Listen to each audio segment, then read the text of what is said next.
Okay, ladies and gentlemen, welcome back to Straight Talk. This is Isaiah Israel, your host, and I'm waiting on my other co-host, Elias. Hopefully, he'll be able to come on. But listen, tonight we're going to go into some really deep um, discussion. For one, Joseph Cohen, who is the director and founder of the Israel Advocacy Movement, blocked me on X. I'm going to assume he doesn't want to deal with someone like me who's a real Jew confronting him on his wannabe Jew status. He's not a Jew. You have to have brown skin to be a Jew, to be a real Jew. Can't be a pale skin. So here we go.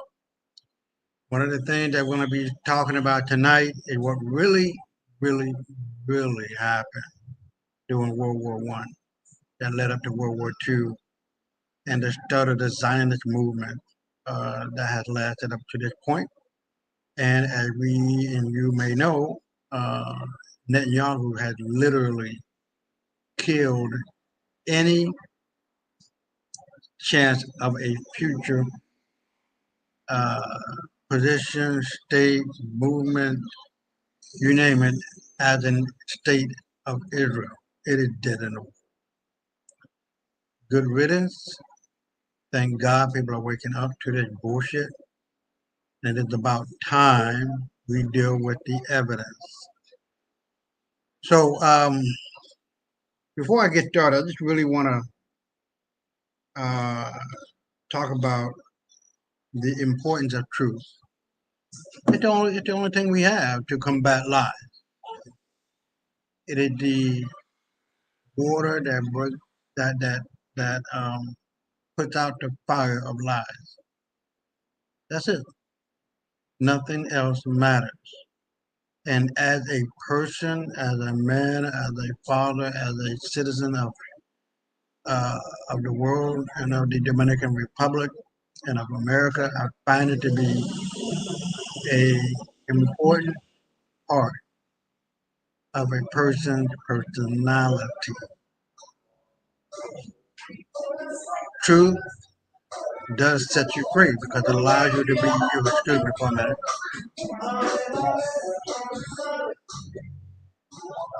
It allows you to be free from all manner of negativity because you don't have anything to remember.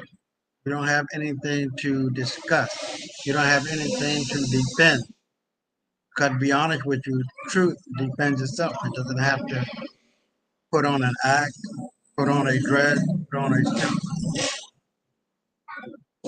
put on a tie, whatever. It is what it is. And you must be man enough, woman enough uh, to accept it and to move on and to deal with whatever lie that you were told to be what it is, a lie, and to readjust your whole frame of mind. So tonight we're going to really get into what happened in World War One that led up to World War Two and the birth of Hitler. And did the Holocaust really happen, as they say, and that they are the Zionists? And you're going to hear this tonight from the mouth of a Zionist, original Zionist, who would end on the shakedown, who would end on the lies, who would end on the deceit that has lasted to this day. So, other things on the menu are what has been happening in the news. I mean, there's a hell of a riot going on in Great Britain. Pogroms happening in the Middle East, still in Palestine. And it is as if Netanyahu, Smotrich, and whomever else to say what they want to say, do what they want to do, and there's no consequences. There's no accountability. There's nothing. And it's very important to be able to set the matter straight, set the record straight, and to really put the people in jail. The International Court of Justice has found these people to be guilty of war crimes and crimes against humanity. There's absolutely no rhyme and or reason why these people are still living. And to my brothers and sisters there who are of a Ishmaelitic and Israelitic or Shemitic origin, the Palestinians, I am rooting for you. I am absolutely positively 100% in your corner. And it's time to fight. These people don't give a fuck about you, your kids, your life, your livelihood. Your existence is totally nil and null and voided in the minds of Netanyahu and that horrible wife he had. Smotrich, uh, Daniel Hagari, I think his last name is, whomever. And every settler over 18, and every person over 18 is an idea reservist or an inactive duty. They are enemy combatants, all of them. And I'm here to tell you, it is time, time, time to pick up your gun, pick up your rifle, pick up whatever the fuck else you got. Because if you don't, it's not going to be too many of you left. And when it gets whittled down to 10, 100, or 1,000 people, you're not going to have enough to fight. You need all of your fingers balled up in a fist to fight. There's nothing wrong with killing. I don't think I would enjoy it. But as you will see tonight, a Palestinian mother, heart-wrenching as it was to watch, was hearing the cries of her child. I think the child was some 7, 8, 9, and 10 years old, being burned alive, yelling, "Ma, Ma, Ma," and she could do nothing. Heart-wrenching, sad, and for a parent to hear that, you want them to just forgive and forget? No, it doesn't work that way. What goes around comes around. You reap what you sow. And all of these people who call themselves Jews have no interest in the Torah and definitely have no interest in Tikkun Olam. These people are not Jews. They don't give a fuck about the Torah. They cooked up their own, what do you call it? Not the Torah, um, the Talmud. They made it to their liking. ¿Qué pasó? Oh, yeah, adentro de la base. And it's important to understand who you're dealing with. These people are psychopaths, sociopaths, mass murderers, pedophiles. In fact, and everything I want to be saying here tonight, and as I've said all the time on Straight Talk, these people are serious offenders of normal, decent human action. They are hiding, protecting, comforting uh, pedophiles. You can commit crimes of unimaginable proportion against a child and run your funky ass to the Middle East and Israel, and they will protect you. There's no law in um, Israel that says you have to leave, and whatever country wants you to be returned, they don't do that. There's no way. There's no way. There's no way that I'm going to be protecting a serial rapist, even just one. One is one too many. If you want to have sex with a sex child, I guess the best way to deal with that is buy you a sex doll of a kid. They make them and they buy them left and right. Seriously, these people are killers. They steal bodies of Palestinians that have been buried, old or new or freshly buried. Steal the organs and sell them. They run over the graveyard of the deceased loved ones in Palestine and know for a fact they don't give a fuck. And so why should you? About their families, about their brothers, about their mothers, about their grandmothers, grandfathers, and the older people, even their babies. Now, you've heard Netanyahu talk about the Amaleks, and they might be killed down to the baby, including their sheep and their goats and their cows and their whatever else. Nothing remains. But you know what? These people are the Amalek. Samuel 15:3 applies to them, my brothers and sisters in Palestine and around the world. These people's lives and hearts have been concreted over with the concrete of hate. Their eyes have been blinded by their own pride. They can't even see their own end coming. It's already here. And it's just getting worse and worse and worse and worse.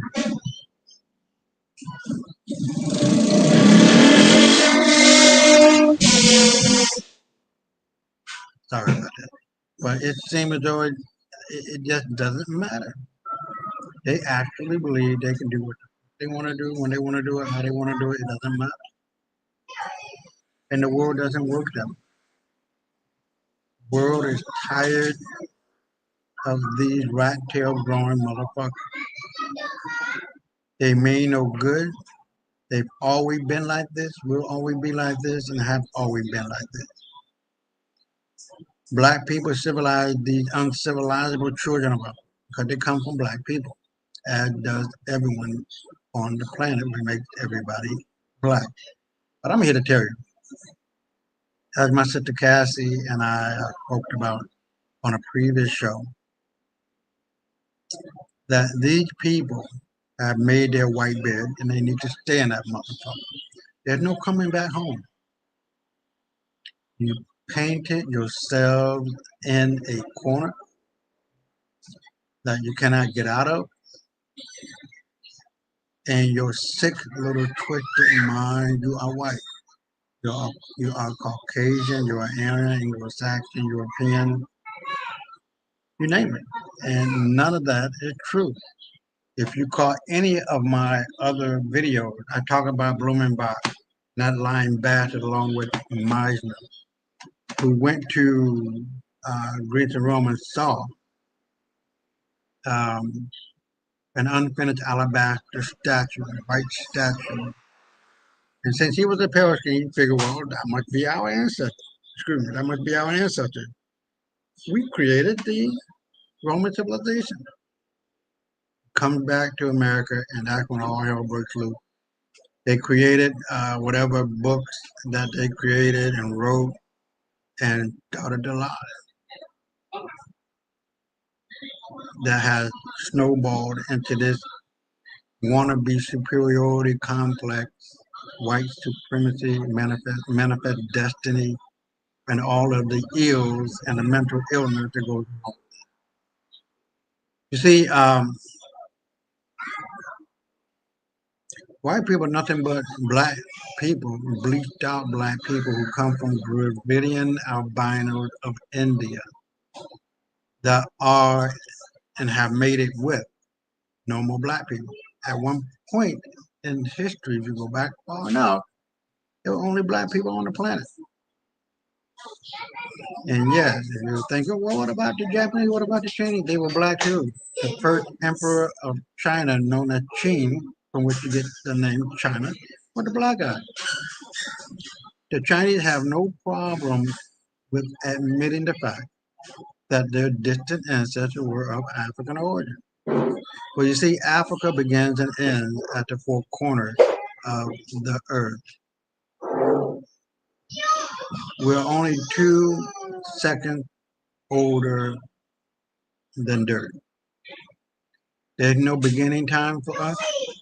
There's no ending time for us as far as black people go, as we know ourselves to be today, or Negro, which I take a lot of pride in calling myself, because the Portuguese Jews called themselves Yaya Negro. And if you see my other videos, you'll understand what that is. But these people that we call white, they have no history at all to be proud of, be connected to, and they have stolen our African bred way of life. But I'm going to stop here because right now I wanted to go to my intro, and I will be right back.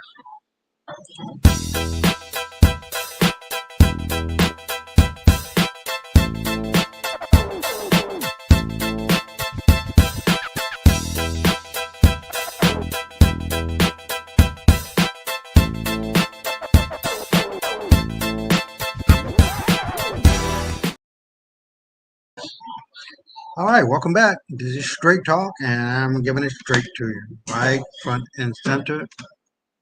No additives, no GMO products, no nothing. It's just pure facts. And fact is something that you cannot argue against. You must be mature enough to accept it and move on. And we adapt your thinking around how you think, why you think, how you live, and why you live your life the way it is. So I just made the point that white people come from Dravidian Albania. That is a fact. They don't come from Europe. They don't come from Mars or Venus or some other place. Some genetic mishap took place that created these people. And if you Google Indian Dravidian albino, you're going to see red-headed, blue-eyed, pale-skinned people. There's a Brazilian woman who created, not created, but gave birth to, they created, gave birth to two albino children. Hold on, let me see if I can pull that up and really, hold on for a second.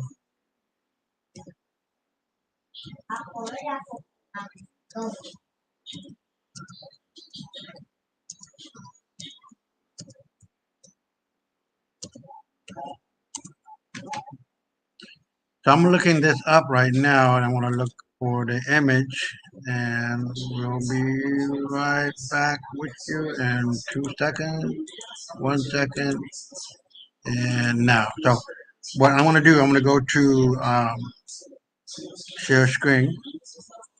Then we can go right to the picture.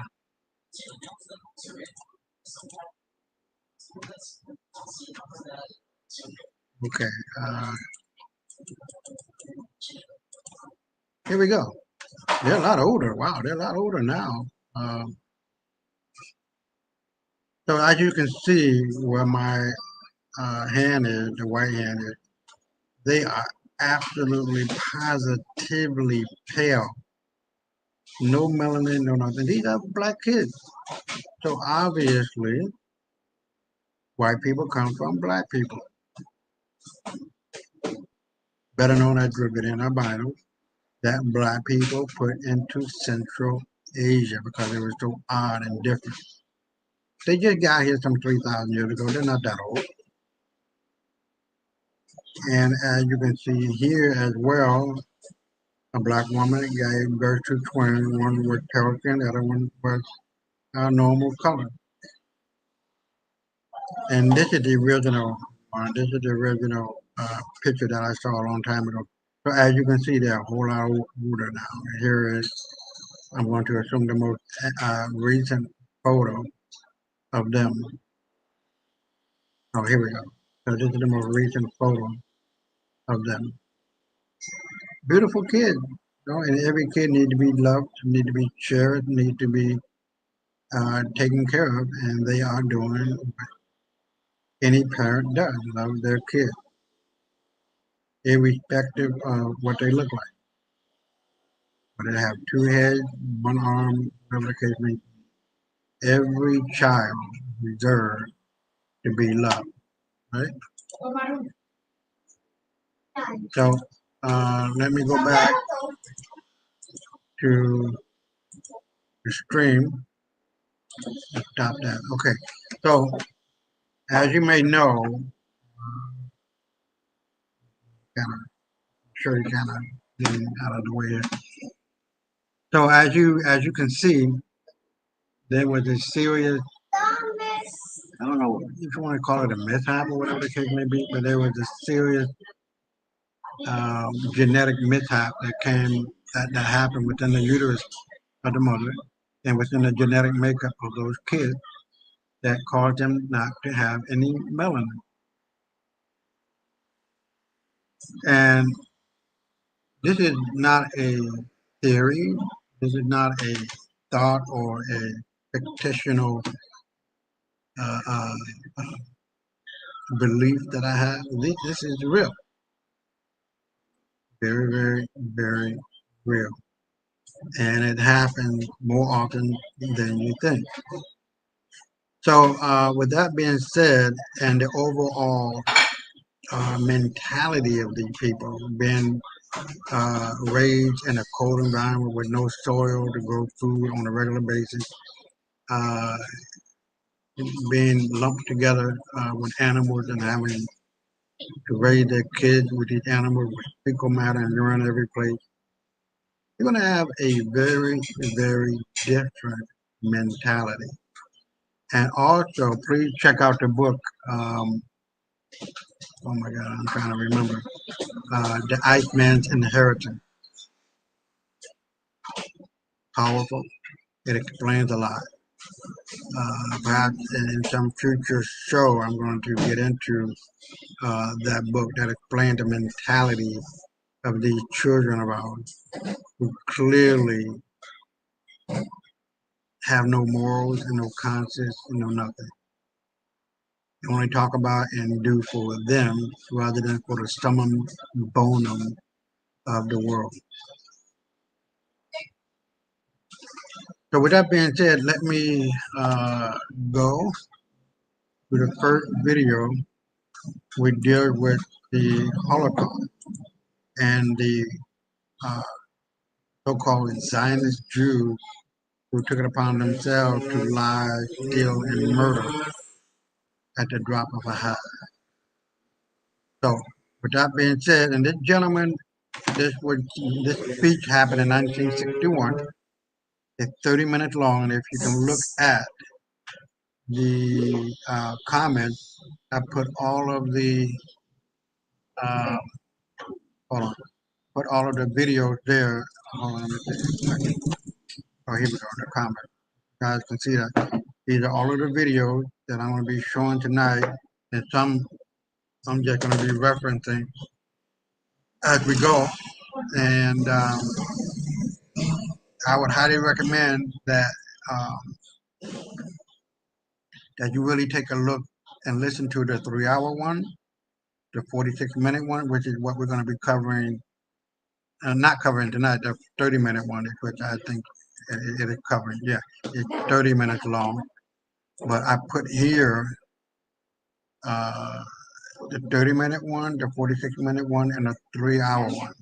Now, there's also here the 12-hour video detailing in detail that the Holocaust did not happen. You heard that right. The Holocaust did not happen. There was not one Jew that was killed during the Holocaust. Not one. They were all white. And as I've spoken about before, you have to have brown skin to be a Jew. But take a look at that video, which is the last one. Hold on, it's called. I'm gonna bring it up now. It's called. Europa: The Last Battle, 2017. It's a 12-hour video. Now I'm not gonna be covering it here, but I'm gonna take the time to read it. But we're gonna do, some minutes. But I wanted to read this. It says, haven't you ever at least been curious as to what the other side of the World War II story was? Since the mid-20th century, the world has only ever heard one side of the most horrific war in human history. During the 75 years that have passed, only a single narrative of the great conflict has been heard. This oversimplistic narrative totally ignored the previous decades of critical history leading up to World War II, ignored vital information from the actual war years, and outright fabricates lie after lie after lie. We are today living in the world of the victors of that war, and without an objective, as rational, and balanced view of our history, we are doomed to repeat the mistakes. After World War II, the victors of the war not only went on to write our history book and infiltrate our media and public education, but even going so far as to criminalize the mere questioning of the official story orthodoxy. That is anti-Semitic. You anti-Semitic. You anti-Semitic. That's made up, you guys. The truth is that our world today can only be understood through a correct understanding of World War II, the architects of it, and the conflict between globalism and nationalism, between the old and new world order, the traditional and the progressive. Day in, day out, has the post-war propaganda been pounded into the minds of the subsequent generations. Every medium of mass indoctrination has been harnessed to the task of training the obedient masses as to what the proper and acceptable view of this event should be. Academia, news media, public education, book publishing, TV documentary, Hollywood films, and politicians of every stripe all sing the same song for very good reason. Most people don't trust the mainstream media anymore. You have already heard the official history of millions of times. This documentary gives an overview of how Europe has been shaped in modern history. In this series, it uncovered the real root causes of World War II, which is what we're going to be getting into with Benjamin Freeman and World War One leading up to World War II. It would take you on an epic timeline that would transport you back in time and lead you on the journey through Bolshevik revolution, the communist attempts to take over Germany, hyperinflation, the Weimar Republic, widespread unemployment and misery, Adolf Hitler's rise to power, World War One and World War II, all the way to the modern world. It presents the true historical events that lead to this world catastrophe known as the Second World War, as well as the aftermath. Be Do be forewarned, though your worldview might never be the same. And I can really vouch for that. It wasn't after I've seen it. As always, the truth fears no investigation. So, with that being said, let me go back to the stream. As I was saying, it is very, very, very important to understand history. When you know the past, you can understand the present and predict the future. It's not hard, people.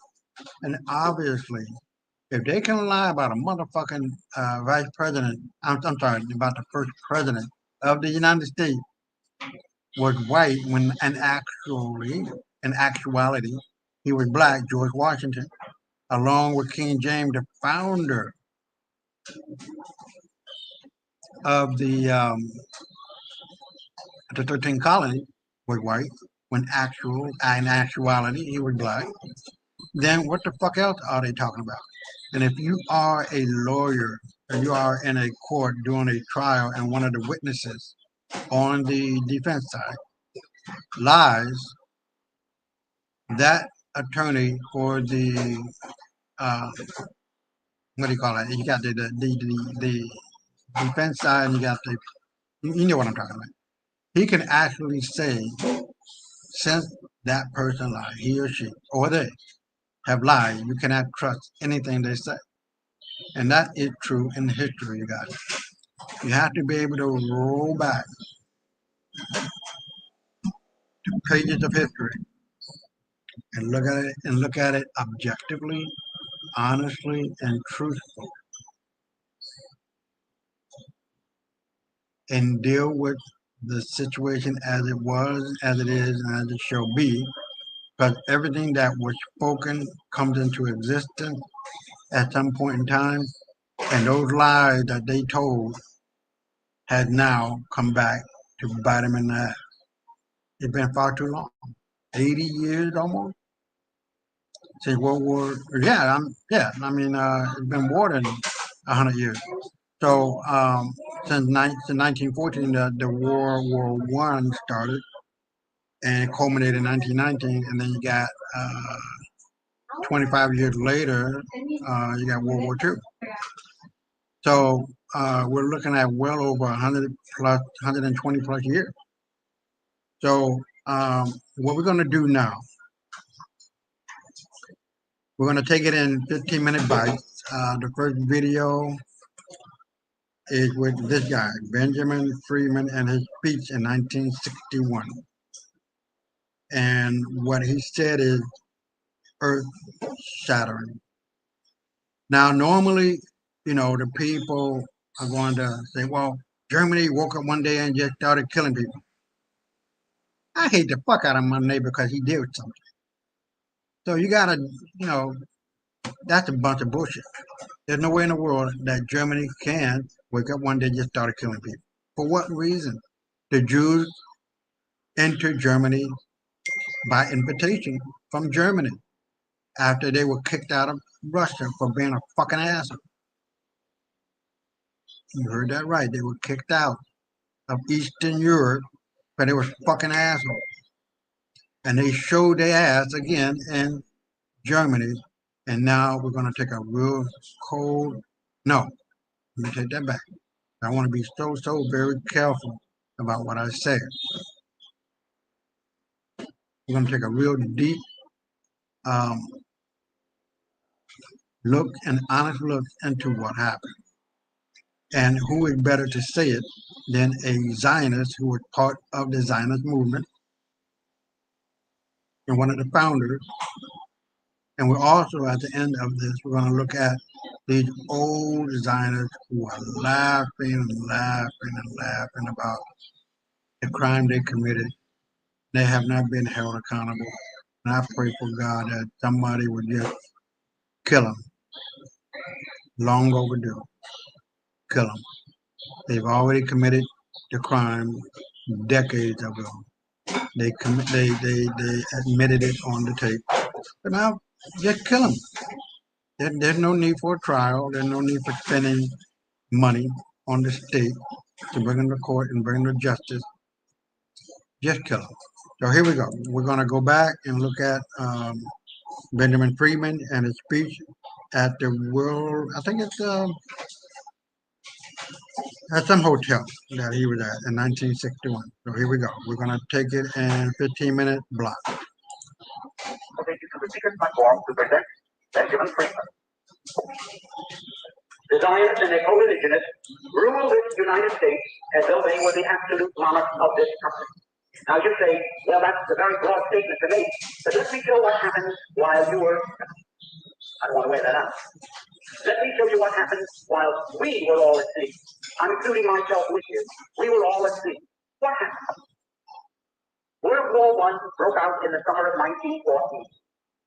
1914 was the year in which World War I broke out. There are a few people here my age who remember that. Now that war was waged on one side by Great Britain, France, and Russia, and on the other side by Germany, Austria-Hungary, and Turkey. What happened? Within 2 years, Germany had won that war.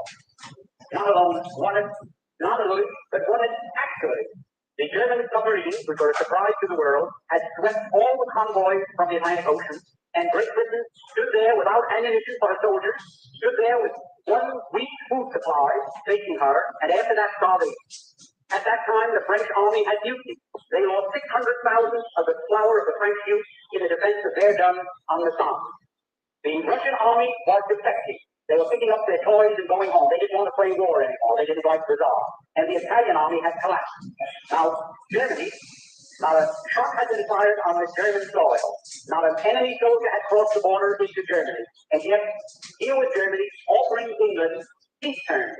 They offered England a negotiated peace on what the lawyers call a status quo ante basis. That means, let's call the war off and let everything be as it was before the war started. Well, England in the summer of 1916 was considering that seriously. They had no choice. It was either accepting this negotiated peace that Germany was magnanimously offering them, or going on with the war and being totally defeated. While that was going on, the Zionists in Germany, who represented the Zionists from Eastern Europe. Now remember, it's saying that the Zionist, but it's really saying Zionist. The Zionist.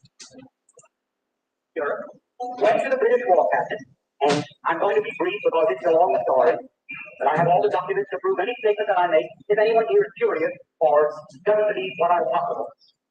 The Zionists in London went to the British War Cabinet, and they said, look here, you can yet win this war. You don't have to give up. You don't have to accept the negotiated peace offered to you now by Germany. You can win this war if the United States will come in as your ally.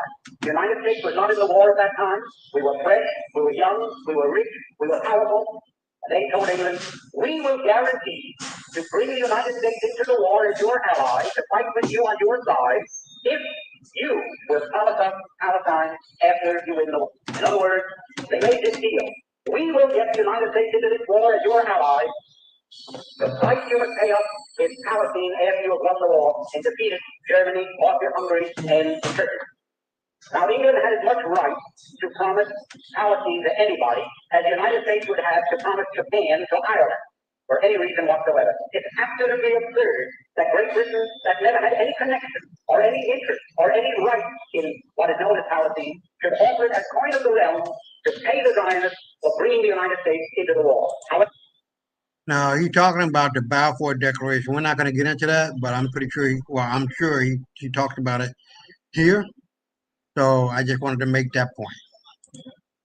they made that promise in October of 1916. October 1916. And shortly after that, I don't know how many here remember, the United States, which was almost totally pro-German, because the newspapers here were controlled by Jews, the bankers were Jews, all the media of mass communications in this country were controlled by Jews, and they were pro-German, because their people, in a majority of cases, came from Germany, and they wanted to see Germany win the Czar. The Jews didn't like the Czar, and they didn't want Russia to win this war. So the German bankers, the German Jews, Kuhn-Low, and the other big banking firms in the United States refused to finance France or England to the extent of $1. They stood aside and they said, as long as France and England are tied up with Russia, not 1 cent.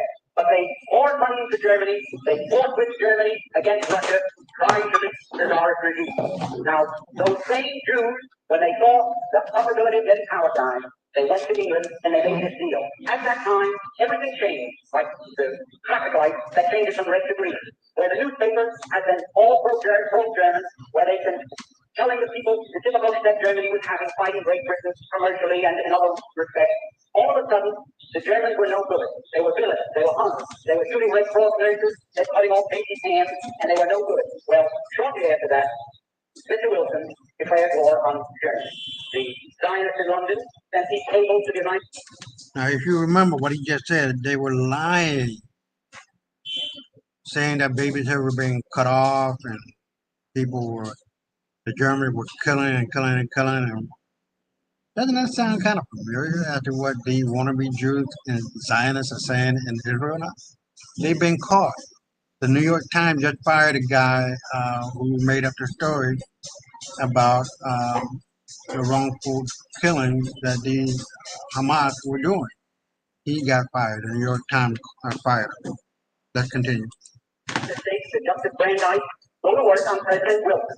We're getting from England what we want. Now you go to work, and you go to work on President Wilson and get the United States into the war. And that did happen. That's how the United States got into the war. We had no more interest in it. We had no more right to be in it. Then we have to be on the moon tonight instead of in this room. Now the war, World War I, in which the United States participated, had absolutely no reason to be our war. We went in there, we were railroaded into it. If I can be vulgar, we were suckered into that war, really, so that the Zionists of the world would obtain Palestine. Now, that is something that the people of the United States have never been told. They never knew why we went into World War I. Now, what happened? After we got into the war, the Zionists went to Great Britain, and they said, well, we performed our part of the agreement. Let's have something in writing that shows that you are going to keep your bargain and give us Palestine after you win the war. Because they didn't know whether the war would last another year or another 10 years. It said policy, but it's really saying Palestine or Palestine. So they started to work out first. The receipt took the form of a letter, and it was worded in very cryptic language so that the world at large wouldn't know what it was all about. And that was called the Balfour Declaration. The Balfour Declaration was merely Great Britain's promise to pay the Zionists what they had agreed upon as a consideration for getting the United States into the war. So this great Balfour Declaration that you hear so much about is just as phony as a $3 bill, and I don't think I can make it more emphatic than that. Now, that is where all the trouble started. The United States is in the war. The United States crushed Germany. We went in there, and it's history, you know what happened. Now, when the war was ended, and the Germans went to Paris, to the Paris Peace Conference in 1919, there were 117 Jews there as a delegation representing the Jews, headed by Bernard Cruz. I was there, I ought to know. Now what happened? The Jews at that peace conference, when they were cutting up Germany and parceling out Europe to all the nations that claimed a right to a certain part of European territory, the Jews said, how about Palestine for us? And they produced, for the first time, to the knowledge of Germans, this Balfour Declaration. So the Germans, for the first time, realized, oh, that was the game. That's why the United States came into the war. And the Germans, for the first time, realized that they were defeated. They suffered this terrific reparations that was brought onto them because the Zionists wanted Palestine. And they were determined to get it at any cost.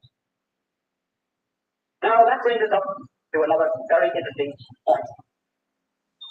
When the Germans realized this, they actually resented it. Up to that time, the Jews had never been better off in any country in the world than they had been in Germany. You had Mr. Rothenau there, who was maybe 100 times as important in industry and finance as Bernard Baruch in this country.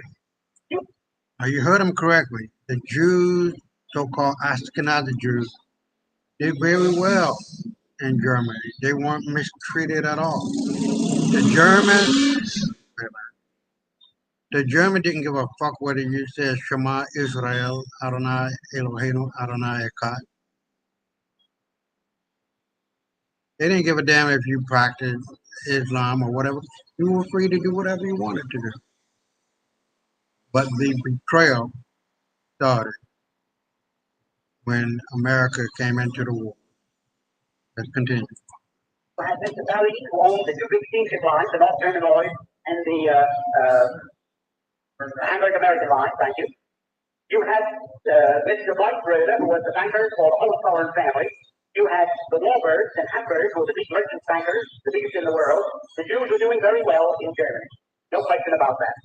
Now, the Germans, well, that was quite a sellout. It was a sellout that I could best compare the United States was at war today with the Soviet Union. And we were winning. And we told the Soviet Union, well, let's quit. We offer you peace terms. Let's forget the whole thing. And all of a sudden, Red China came into the war as an ally of the Soviet Union. And throwing them into the war brought about our defeat. A crushing defeat, with a reparation, the likes of which man's imagination cannot encompass. Imagine, then, If we found out that it was the Chinese in this country, our Chinese citizens, who all the time we thought they were loyal citizens working with us, was selling us out to the Soviet Union, and it was through them that Great China was brought into the war against us. How would we feel in the United States against Chinese? I don't think one of them would dare show a face on any street. There wouldn't be lampposts enough convenient to take care of them. Imagine how we would feel. Well, that's how the Germans felt towards these Jews. We've been so nice to them, and from 1905 on, when the first communist revolution in Russia failed, and the Jews had to scramble out of Russia, they all went to Germany. And Germany gave them refuge, and they were treated very nicely. And here, they sold Germany down the river for no reason at all, other than they wanted Palestine as a so-called Jewish conqueror. Now let's talk about all the great leaders, big names that you read about in connection with Zionism today. They, in 1919, 1920, 21, 22, and 23, they wrote in all their papers, and the press was filled with their statements, that the feeling against the Jews in Germany is due to the fact that they realized that this great defeat was brought about by our intercession and bringing the United States into the war against them. The Jews themselves admitted that. It wasn't that the Germans in 1919 discovered that a glass of Jewish blood tasted better than Coca-Cola or Mixed beer. There was no religious feeling. There was no sentiment against those people merely on account of their religious beliefs. It was all political. It was economic. It was anything but religious. Nobody cared in Germany whether a Jew went home and pulled down the shades and said, Shema Yisrael or Our Father. No one cared in Germany any more than they do in the United States. Now, this feeling that developed later in Germany was due to one thing, that the Germans held the Jews responsible for their crushing defeat for no reason at all, because World War I was started against Germany for no reason for which they were responsible. They were guilty of nothing, only of being successful. They stood up a big navy, they stood up world trade. You would remember Germany at the time of Napoleon, at the time of the French Revolution, what was the German Reich consisted of 300 small city-state principalities, dukedoms, and so forth. 300 little separate political entities. And between that time, between the period between Napoleon and Bismarck, they were consolidated into one state. And within 50 years after that time, they became one of the world's great powers. Their navy was rivaling Great Britain. They were doing business all over the world. They could undersell anybody and make better products. And what happened? What happened as a result of that? There was a conspiracy between England, France, and Russia that we must track down Germany. Because there isn't one historian in the world that can find a valid reason why those three countries decided to wipe Germany off the map politically. Now, what happened after that?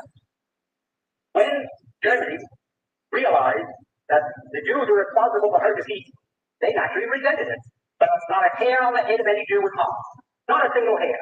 Professor Candle of Georgetown University, who had access to all the secret papers of the State Department, wrote in his book and quoted from a State Department document written by Hugo Schonfeld, a Jew who called alcohol Central Europe in 1933 to investigate the so-called camps of political prisoners. He wrote back that he found them in very fine condition. They were in excellent shape. Everybody treated well, and they were filled with communists. Well, a lot of them were Jews, because the Jews happened to be maybe 98% of the communists in Europe at that time. And there were some priests there, and ministers, labor leaders, masons, and others who had international affiliations. Now, the Jews sort of tried to keep the lid on this fact. They didn't want the world to really understand that they had sold out Germany, and that the Germans resented that. So they did take appropriate action against them. They discriminated against them, whatever they could. They shunned them. The same as we would the Chinese or the Negroes or the Catholics or anyone in this country that sold us out to an enemy and brought about our defeat. Now, after a while, the Jews of the world didn't know what to do. So they called a meeting in Amsterdam.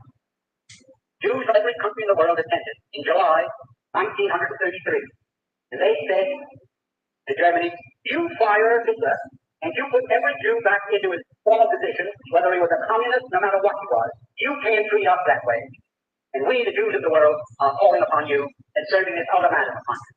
Well, the Germans told them, you can imagine. So what did they do? They broke up. Daniel Untermeyer, if the name means anything, please. Want to ask a question? Okay.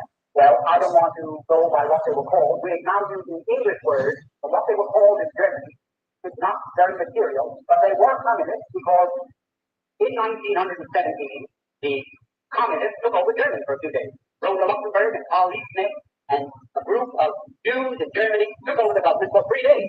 In fact, when the Kaiser ended the war, he fled for Holland because he thought the communists were going to take over Germany as they did Russia, and that he was going to eat the same fate that the Tsar did in Russia. So he left and went to Holland for safety, for security.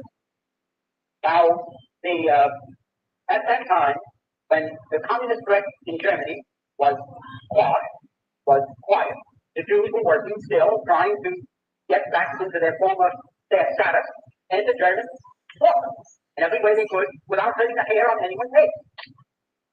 The same as one group, the prohibitionists, fought the people who were interested in liquor, and they didn't fight one another with pistols. They did it every way they could.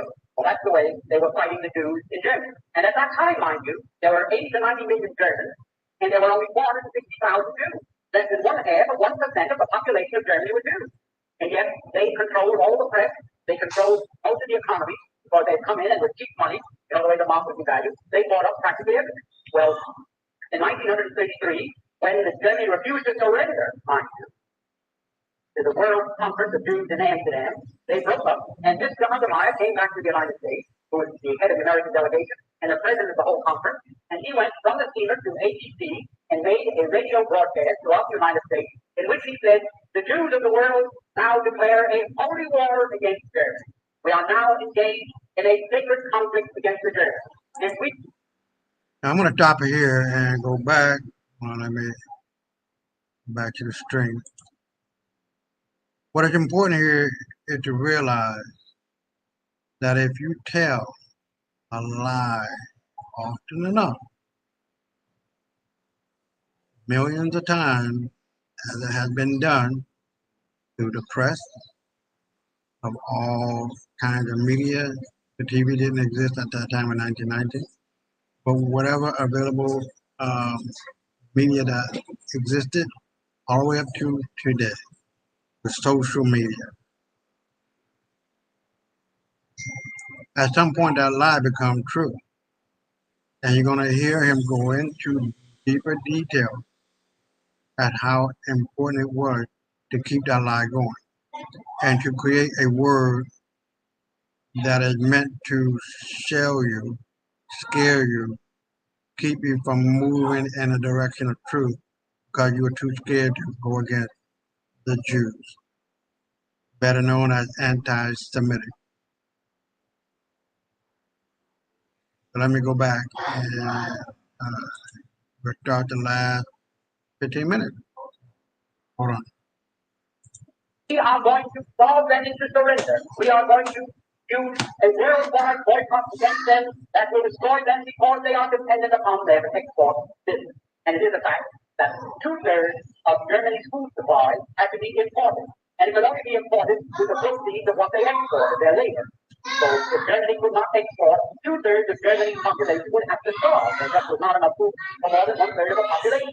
Now, in this declaration, which I have here, was printed on a whole page in the New York Times on August 7, 1933, Mr. Sanger Untermeyer boldly stated that this economic boycott is our means of self-defense. President Roosevelt has advocated its use in the NRA, which some of you may remember, where self-defense. I itself. Boy, I tell you, these motherfuckers will tear a hole in the concrete. everybody would be boycotted unless they follow the rules laid down by the New Deal, which of course is declared unconstitutional by the Supreme Court at that time. Nevertheless, the Jews of the world declared a boycott against Germany, and it was so effective that you couldn't find one thing in any store anywhere in the world with the word made in Germany on it. In fact, an executive of the Woolworth Company told me that they had to dump millions of dollars worth of crockery and dishes into the river. That their stores were boycotted. If anyone came in and found a dish not made in Germany, they were ticketed with signs, Hitler, murder, and so forth, and like something like these sit-ins that had taken place in the South. Our nation was controlled by a family called Strauss, who also happened to be Jews. A woman found stockings there, which came from Tennessee, made in Germany. Well, they were not stockings. They may have been there 20 years. Because since I've been observing women's blanks in the last 20 years, I haven't seen a pair with cotton stockings on them.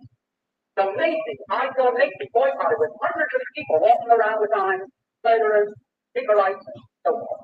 Now, up to that time, not one hair of any Jew had been hurt in Germany. There was no suffering, there was no starvation, there was no murder, there was nothing. Now, that naturally, the Germans said, why, who are these people to declare a boycott against us and throw all our people out of work and our industries come to a standstill? Who are they to do that to us? And they naturally resented it. Certainly they paid a swastika on stores owned by Jews. Why did the Germans go in and give their money to a storekeeper who was part of a boycott, who was going to starve Germany into surrender into the Jews of the world, who were going to dictate who their free air or chancellor was to be? But it was ridiculous. That continued for some time. And it wasn't until 1938 when a young Jew from Poland walked into the German embassy in Paris, shot one of the officials, that the Germans really started to get rough with the Jews in Germany. You found them then breaking windows and having street fights and so forth. Now, remind you, that was the triggering moment that this radical Zionist Jew killed one of their most beloved, uh, I don't want to say celebrity, most well-known person, as he had just stated in Paris. Killed him for no reason other than being a Zionist crazy motherfucker. It's the same way you have right now, history repeating itself. Netanyahu, Motrich just said the world would not allow him and the Jews of Palestine in the Middle East to starve 2 million people. Starve 2 million people. It's so cavalier in their language that they can just say what the fuck they want to say because no one's going to say shit back. Well, that time had come. The time is over. And like I have said many times on this show, evil always destroys itself in the end, and those who partake in it always, ALWAYS, and in always, ALLWAYS. Now, as far as I'm concerned, since the International Court of Justice had delivered its verdict, and to say that these people, every last one of the cabinet members and the settlers, are war criminals. The punishment for war crimes and crimes against humanity is death. Kill him. Find Netanyahu as one of the Hamas, what do you call it, people who shoot long distance, um, want to do. He wanted to put a bullet in his son's head, Yair. Why is it taking so long for Hamas, Iran, Iraq, you name it, deal with these motherfuckers straight the fuck up? They don't give a fuck about how many people they kill. There will never be a two-state solution, my brothers and sisters in Palestine. They're bullshitting you. If you can look at my older video where I talk about Chris Hedges and white supremacy and how they go about fooling you into believing that, we can get along to go along or go along to get along. It ain't happening. A two-state solution is about a golden apple in front of the horse. Every time it swings just enough back toward the horse's mouth, it'll make you think you're going to get it, but you never get it. And what you get is a quick kick in the ass and a bullet in your head. It's time to do them the way they have done us. Continue. For anyone to say that, I don't like to use the word anti-Semitism because it's meaningless, but it means something to you still, so I'll have to use it. The only reason that there was any feeling Germany against Jews was that they were responsible, number one, for World War I, number two, for the worldwide boycott, and number three, that in World War I, they were responsible for the boycott and also for World War II. Because after this thing got out of hand, it was absolutely necessary for the Jews and Germany to lock on in a war to see which one was going to survive. In the meanwhile, I had lived in Germany, and I knew that the Germans had decided Europe is going to be Christian or communist. There is no in between. It's going to be Christian or it's going to be communist. And the Germans decided we're going to keep it Christian if possible. And they started to rearm. And their intention was, by that time, the United States had recognized the Soviet Union, which they did in November 1933. The Soviet Union was becoming very powerful and generally realized, well, our turn is going to come soon unless we are strong. The same as we in this country are saying today, our turn is going to come soon unless we're strong, and our government is spending $83 billion of your money for defense, they say. Defense against 40,000 little Jews in Moscow that took over Russia and then, in a devious way, took over control of many other governments of the world. Now, while this country is now be on the verge of a third world war from which we cannot emerge a victor, is something that staggers my imagination. I know that nuclear bombs are measured in terms of megabomb. A megabomb is a term used to describe 1 billion tons of TNT. 1 billion tons of TNT is a megabomb. Now, our nuclear bomb had a capacity of 10 megabombs, 10 billion tons of TNT. That was when they were first developed 5 to 6 years ago. Now, the nuclear bombs that are being developed have a capacity of 200 megabombs. God knows how many megabombs the nuclear bombs that the Soviet Union has have a capacity. I want to stop it there. I just wanted to elucidate a little bit. The possibility of using a nuclear bomb, I doubt it. But a neutron bomb, it emits radiation. And after about 10 days or so, you can go back into that area. I just wanted to add that little piece of information to the discussion or commentary. So it could very well be that if Israel is pushed to the wall of extinction, they could very well use the neutron bomb. So, what do we face now? If we trigger a world war that may develop into a nuclear war, humanity is dead. Why will it take place? It will take place because Act 3, the curtain goes up on Act 3. Act 1 was World War 1. Act 2 was World War 2. Act 3 is going to be World War 3.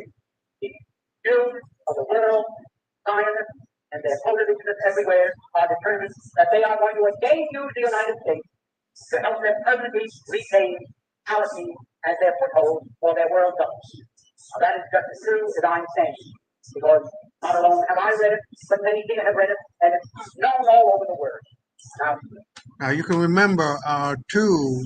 This is going to be my last interruption too. That Netanyahu actually believed that America belonged to him. He came to the people's house, Congress,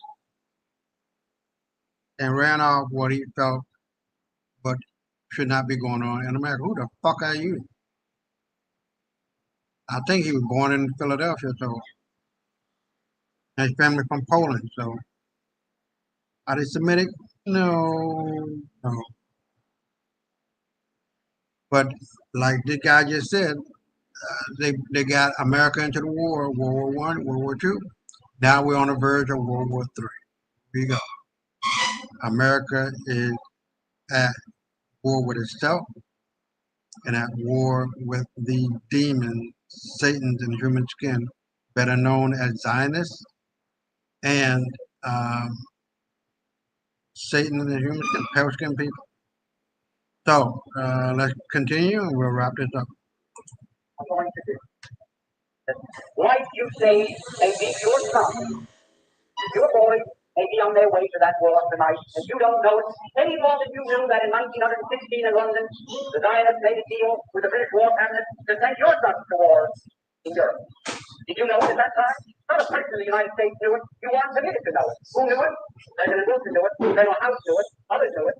Did I know it? I had a pretty good idea what was going on. I was liaison to Henry Morgenthau Sr. in the 1912 campaign when President Wilson was elected. And there was talk around the office there. I was a confidential man to Henry Morgenthau Sr., who was chairman of the Finance Committee, and I was liaison between him and Ronald Wells, the president. So I started with President Wilson at the head of the table and all the others. And I heard them from into President Wilson's brain, the graduated income tax and what has become the Federal Reserve, and also indoctrinate him with the Zionist schools.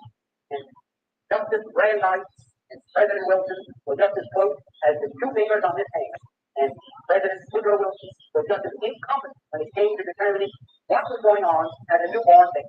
That's how they got us into World War I, why we all slept. Send our boys over there to be slaughtered for what? So the Jews can have Palestine as their commonwealth.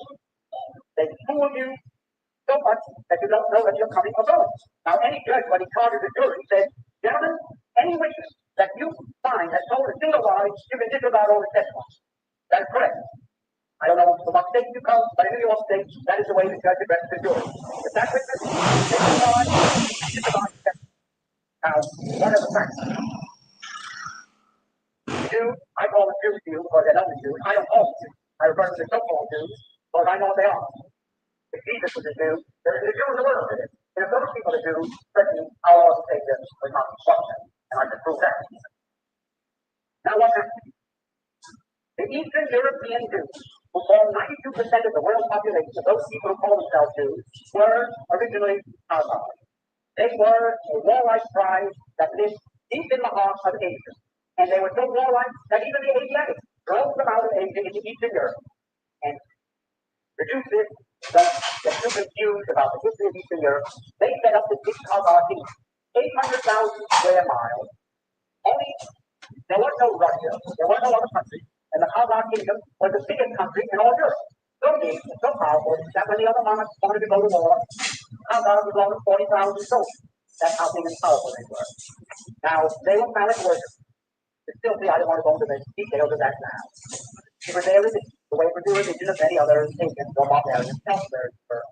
Now, the king became so disgusted with the degeneracy of his kingdom that he decided to adopt the so-called monotheistic faith. Now, the Khazarian king, better known as Bulan or something along that line, these people were so degenerate, backward, uncivilized, nasty, disgusting people. He figured it was better for them to be under a single faith. So it was between Christianity and Islam. If they accepted Islam, they would be attacked by the Christians. If they accepted Christianity, they would be attacked by the Islamic Muslims, whatever the case may be. And so they chose the middle line. They chose the middle choice, which was Judaism.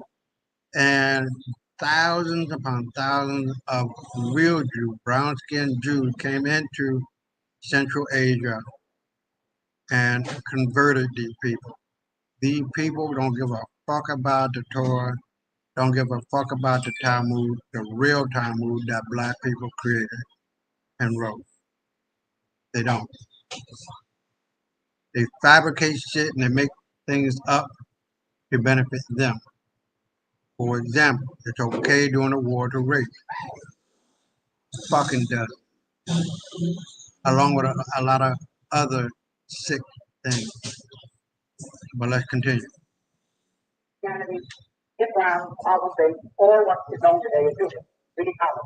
So, by spinning a copy, said, "Eeny, meeny, miny, moe," and he picked out so-called Judaism. And that became the state religion, and he sent down to the Talmudic schools of Talmudica and Surah, and all of thousands of the rabbis with their teachings, and he opened up synagogues and schools in a kingdom of 800,000 people, 800,000 square miles, and maybe 10 to 20 million people, and they became what we call Jews. There wasn't one of them that ever had an ancestor that ever would have told the Holy Land, not alone in Old Testament history, but that's the time, the beginning of time. They didn't put not one toe in the Holy Land. These people are converts to the African Hebraic way of life. Let me back it up a little bit. We can hear it again. With the degeneracy of his kingdom, that he decided to adopt the so-called monotheistic faith, either Christianity, Islam, Muslim, or what is known today as Judaism. Really powerful. So, by spinning a copy, said, "Eeny, meeny, miny, moe," and he picked out so-called Judaism. And that became the state religion, and he sent down to the Talmudic schools of Talmudica and Surah, and all of thousands of the rabbis with their teachings, and he opened up synagogues and schools in his kingdom of 800,000 people, 800,000 square miles, and maybe 10 to 20 million people, and they became what we call Jews. There wasn't one of them that ever had an ancestor that ever put a toe in the Holy Land, not alone in Old Testament history, but back to the time, the beginning of time.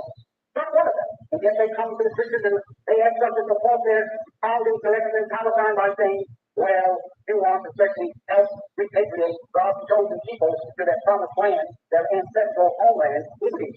We gave you one of our boys as your Lord and Savior. You now go to church on Monday and kneel, and you worship the Jews, and we are Jews, where they were taken Hazard who were converted up the same as the Irish. And it's just ridiculous to call them people of the Holy Land, and it would be, there are 54 million Chinese Muslims. 54 million. And Muhammad only died in 628 AD. So in that time, 54 million Chinese have accepted Islam as their religious belief. Now imagine in China, 2,000 miles away from Arabia, where the city of Mecca is located, where Muhammad was born, imagine if the 54 million Chinese call themselves Arabs. Imagine. Why you say they're limited? Any man that believes that from 54 million Chinese or Arabs must be crazy. All they did was adopt as a religious faith a belief that had its origin in Mecca, in Arabia, the same as the Irish. When the Irish became Christians, nobody dropped them in the ocean and imported from the Holy Land a new crop of inhabitants that were Christians, that Christian flesh and blood. They weren't different people. They were the same people, but they had accepted Christianity as their religious faith. Now these pagans, these Asiatic, these turtle kings, they were a Mongoloid race who were forced out of Asia to Eastern Europe. They likewise, because they came from the Talmudic faith, they had no choice. Represented in Spain. If the king was Catholic, everybody had to be Catholic. If not, they had to get out of faith. So everybody, they lived on the land, just like the trees and the bushes, the human beings belong to the land under their feudal system. So they all became what we call today Jews. Now imagine how silly it was for the Christians, for the great Christian countries of the world to say, we are going to use our power, our prestige, to help repatriate God's chosen people to their ancestral homeland, their promised land. Now, could there be a bigger lie than that? Could there be a bigger lie than that? And before they control the newspapers, the magazines, the radio, the television, the full publishing business, they have the ministers in the pulpit, they have the politicians on their soapboxes talking the same language. So naturally, you believe black is white if you've heard it often enough. You wouldn't call black black anymore, you start call black white, and no one's agreeing. Now, that is one of the great lies that is the foundation of all the misery that has befallen the world. Because after 2 wars fought in Europe, after 2 wars fought in Europe, World War I and World War II, the worst possible for them to live in peace and harmony with the people in Europe was their brethren living in the United States. What was the 2 wars fought for? Did they have to reflect the toilet because they couldn't get along? Did they have to say, well, we're going back to our homeland and we're Christians? Now you got to remember too, the Nakba in 1948 was the beginning of the ethnic cleansing of the indigenous, autochthonous inhabitants of the Middle East, which were black people. You can go back and look at old films of the 1920s. You see nothing but black people, black Palestinians. So we're going to cover that as well. And let's continue. We've got 3 minutes left. Every different teacher knew the thing that I'm telling. And they have to bribe them, shut them up with money, shut them out with money. And now, I don't care whether you know all this or not. It doesn't make a difference to you whether you know all these facts or not. But it does make a big difference to me. I've got, in my family, heirs that will have to be in the next war. I want them to go and fight and die like they died in Korea, like they died in Japan, like they died all over the world. For what? To help proof, hold on to what they stole from innocent people who have been in peaceful possession of that land, those farms, those homes, for hundreds and maybe thousands of years. Is that why the United States must go to war? Because the Democratic Party wants 2 United States, electoral vote, Illinois electoral vote, and Pennsylvania electoral vote, which are controlled by the Zionists and the coalition, down to power. In New York City, there are 400,000 members of the Liberal Party, all Zionists and their coalition. And New York State has prepared by 400,000 votes. Now, I don't blame Mr. Kennedy. I'm fond of Mr. Kennedy. I think he's a great man. I think we can really pull us out of this trouble if we get the facts to him. And I believe he knows a great deal more than he's affected to he knows. Play with them. Like when you get 50, you got to play with it. Let them out for it and let them out for it. But nothing is becoming his father. And I want to bad he is on this whole subject. I don't tell you to his father. I don't think he's the enemy to come to the dog. But I do think that it is the duty of every loyal Christian, every person that regards the defense of this country as a sacred right, that they communicate, not with their congressman, not with their senator, but with President Kennedy, to tell him, I do not think that you should send my boys or our boys wearing the uniform of the United States of America and under the flag that you see here, our red, white, and blue, to fight there, to help in the hands of thieves. That's what they have shown. I think everyone is not all right once to keep right, and they don't find it so right. Now, I can go on endlessly and send you things to support what I just asked you to do, but I don't think it's necessary to do that. You're above the average group in intelligence, and I don't think it's necessary to impress this anymore. But I want to tell you one more thing. You talk about, oh, the Jews, why the Jews? Christianity, why we got Christianity from the Jews? And the Jews gave us Jesus, and the Jews gave us our religion. But do you know that on the day of atonement that you think is so sacred today, that on that day, and I was one of them. This is not hearsay. I'm not here to be a rabble. I'm here to give you facts. When on the day of atonement you walk into a synagogue, the very first prayer that you recite, you stand, and it's the only prayer you understand, and you repeat 3 times a short prayer to call it. You enter into an agreement with God Almighty that any oath, vow, or pledge that you may make during the next 12 years, any oath, vow, or pledge that you may make during the next 12 months shall be null and void. The oath shall not be an oath, the vow shall not be a vow, the pledge shall not be a pledge, they shall have no force and effect, and so forth and so on. And further than that, the Talmud teaches, don't forget, whenever you take an oath, vow, or pledge, remember the conjugal prayer that you recited on the day of atonement, and that will get you from fulfilling that. How much you can depend upon their loyalty? You can depend upon their loyalty as much as the Germans depended upon it in 1960. And we're going to suffer the same thing that Germany suffered and for the same reason.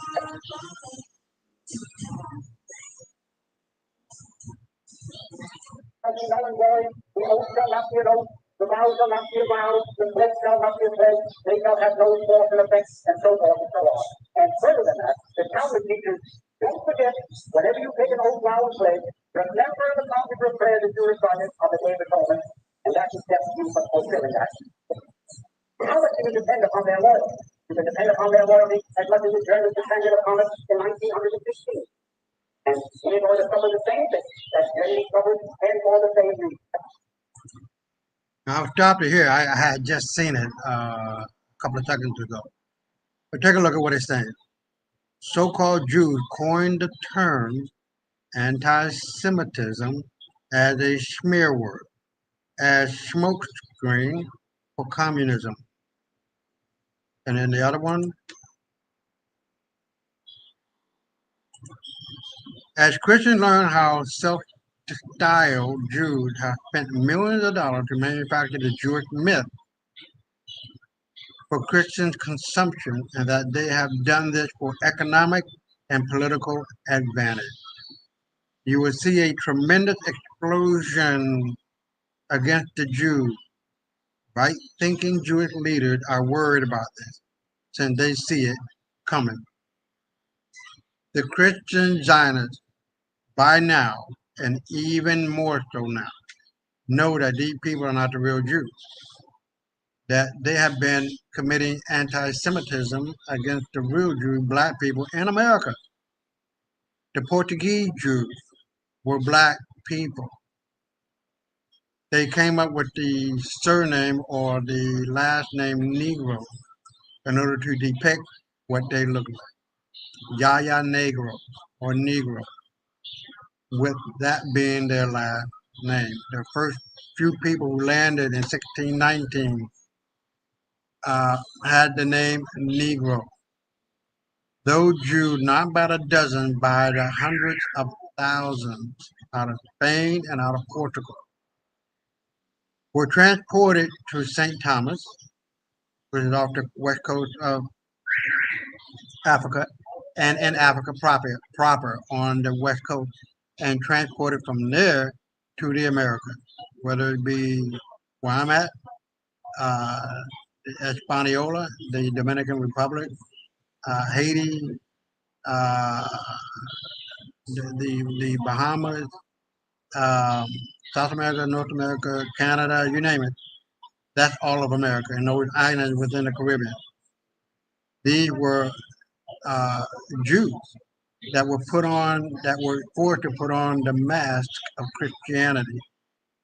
But below that, they have the blood of Jews flowing through their veins. So that's the end of the video. We're going to go on. Hold on, let me get this off of here. I want to go on um, to the other thing, which is what I wanted to cover. Hold on for a second. Let me make this up. So what we're gonna do, we're gonna go to this video. We're not gonna play it for too long, maybe 5 or 6 minutes, but it's a 12-hour video. I put that in the comments so you guys can take a look at it. Hold on. It's called Europa, the Last Battle, and we're gonna play about 5 or 6 minutes of it, and then you can see exactly where it's going. It's very clear that the head of the state is the financial system. The whole point of finance is to indebt, otherwise to enslave. What is a mortgage? What does that stand for? It's a debt grip.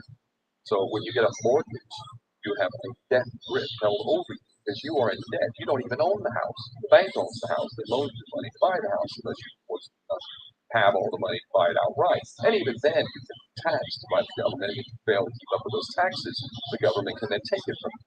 The whole system is based on financial fraud, which effectively takes the power that we have and it gives it to a tiny group of individuals who are running the world through the control of finance.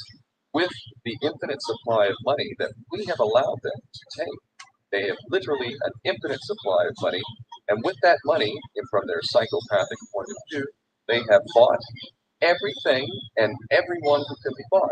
So those of us who cannot be bought, because we operate on a level that goes way beyond the material, we are not rewarded for such behavior. We are punished for such behavior. And the most slovenly, disgustingly criminal, pedophilia, corrupt moral individuals, those are the ones that are rewarded in this system, which is upside down. We reward the pedophiles, we reward the corrupt, we reward the liars, we reward the people with no morals at all.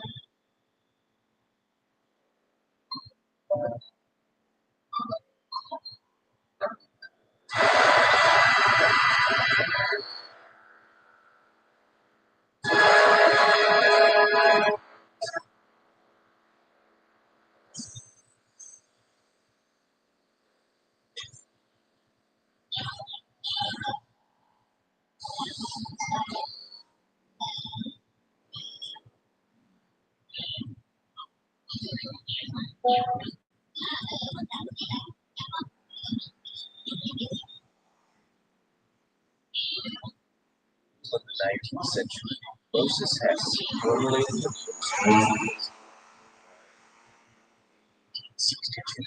Hess, or the communist rabbi, as he was called, wrote the book Road to Jerusalem, in which he laid the foundations for a Jewish nationalism called Zionism.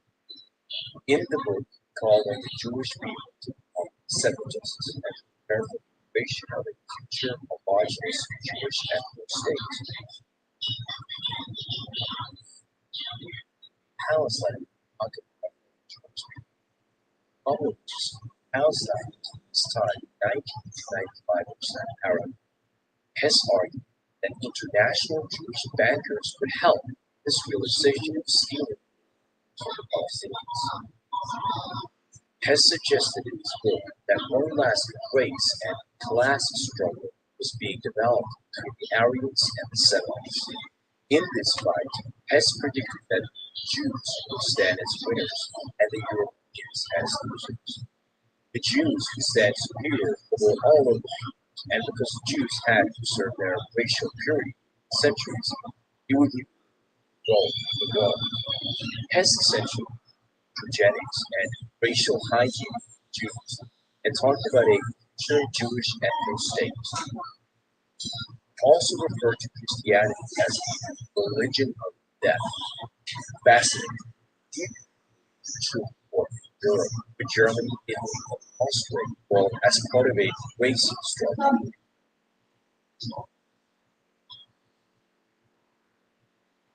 Moses Hess was a close friend and collaborator with Karl Marx and Friedrich Engels, which he converted to communism and assisted them in their work, Communist Manifesto in 1848. This proves that socialism, Marxism, communism, and Zionism in fact share the same roots. Although they travel different paths, they have the same common goal, domination. They all work and plan for the day when the chosen race shall inherit earth. Karl Marx, real name Moses Mordecai Levy, was descended from a long line of famous rabbis who were so-called Talmudic scholars, from which the source his own philosophy was derived. Marx's grandfather was a rabbi by the name of, in fact, his grandparents were related to the Jewish Rothschild family. Rothschild would also partially fund Karl Marx, who would be remembered as the Jewish father of communism. De Vive, May 12, 1936, said, Jewry is the mother of Marxism. The Communist Manifesto laid out the ideology of communism. Its key points include a central bank with monopoly on credit, abolition of countries and nationalities, abolition of the traditional family consisting of a man, woman, and children, abolition of private property, which means no rights for the people, to make it impossible for people to earn a livelihood by introducing heavy taxation, confiscation of property, abolition of the right of inheritance, and a communist state, i.e., Jewish monopoly of credit and banking. The media in total control of the communists. Women should not focus on family and children anymore. In their own words, communism wants to do away with the status of women as mere instrument of production and abolition of Christianity and morality. Well, I'm going to stop it there. You pretty much know where it's going, and it challenges everything that you were ever taught, that you ever heard. World War II. Now I just looked up the the date and the year on the date and the year of Hitler's birth. Or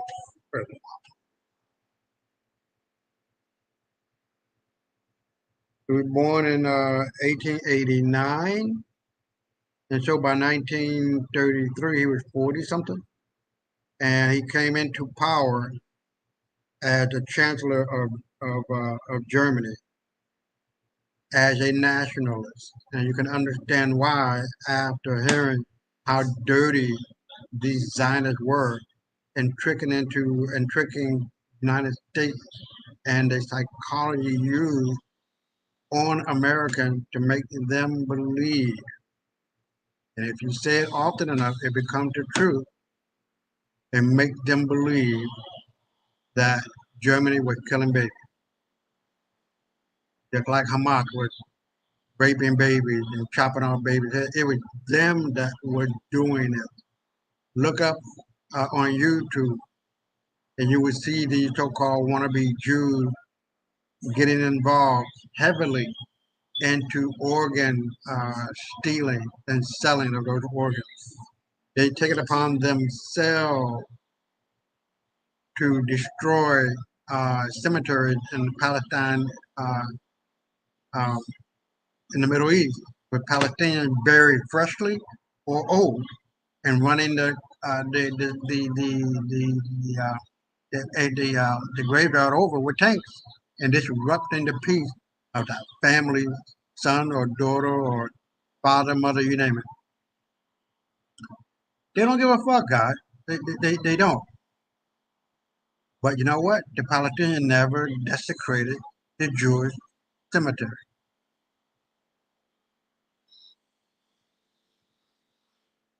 So I'm gonna hold on, I'm gonna look for the other video. This is what I want you to see now. These are the old people who took a part of the Nakba in 1948.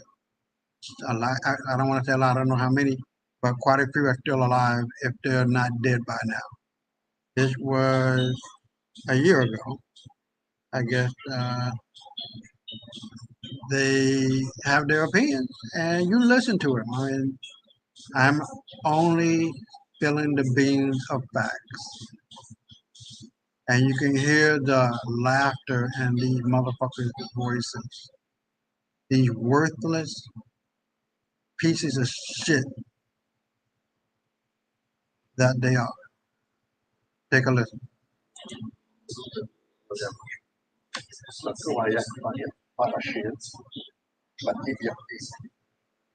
גרים קוראים מפיץ, אני יודע, וגם אנשים היו לבושות ויפה, ובאמת היה כבר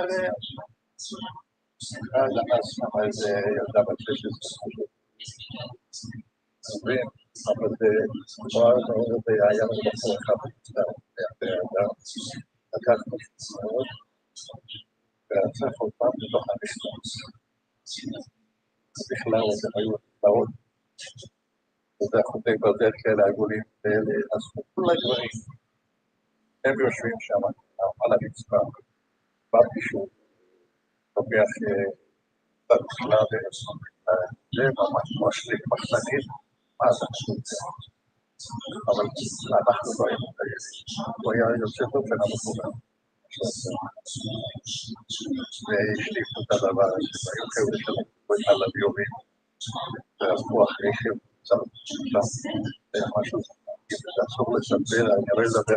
You see the diabolical, evil smirk on this motherfucker's face? Smile? He's recounting this.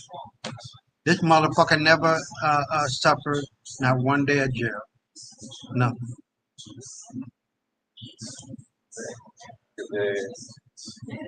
זה יכול להיות שאתה לשבת, אני לא רוצה לשבת, השלושה ארבעה חודשים, לא ידעתי שהוא מה זה נקרא?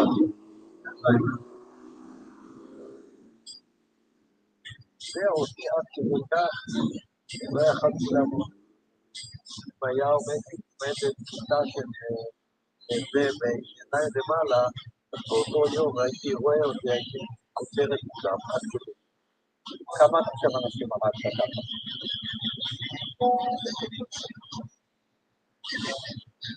יכול לדעת את החיי. היה לי נקלע, ואין חפות להם אנשים כזה. תראה, יריב, שמתי כולם, לא יכול לספור.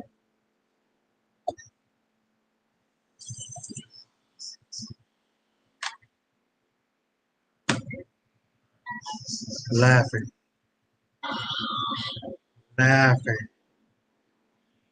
He gotten away with, there's no telling how many dozens, if not hundreds, of lives they took and raped, sodomized,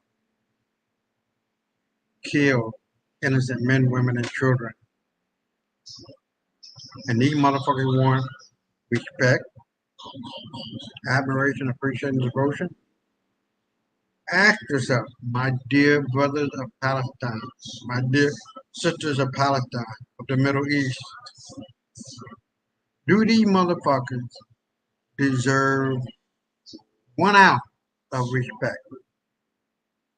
Do these white, pale-skinned motherfuckers, after all this time, damn near 80 years, do they deserve your respect? The answer is no. The only answer now is to kill them. Now, do mean kill. They killed your forefathers and your foremothers, your forebrothers and sisters, aunts and uncles, babies. I just read a report or saw a report where Palestinians are being anally raped. not only through the penis of the bastard, but sticking things up in the ass, the anal tract, rupturing the anal rectum or what have you, all the way up to the goddamn lungs.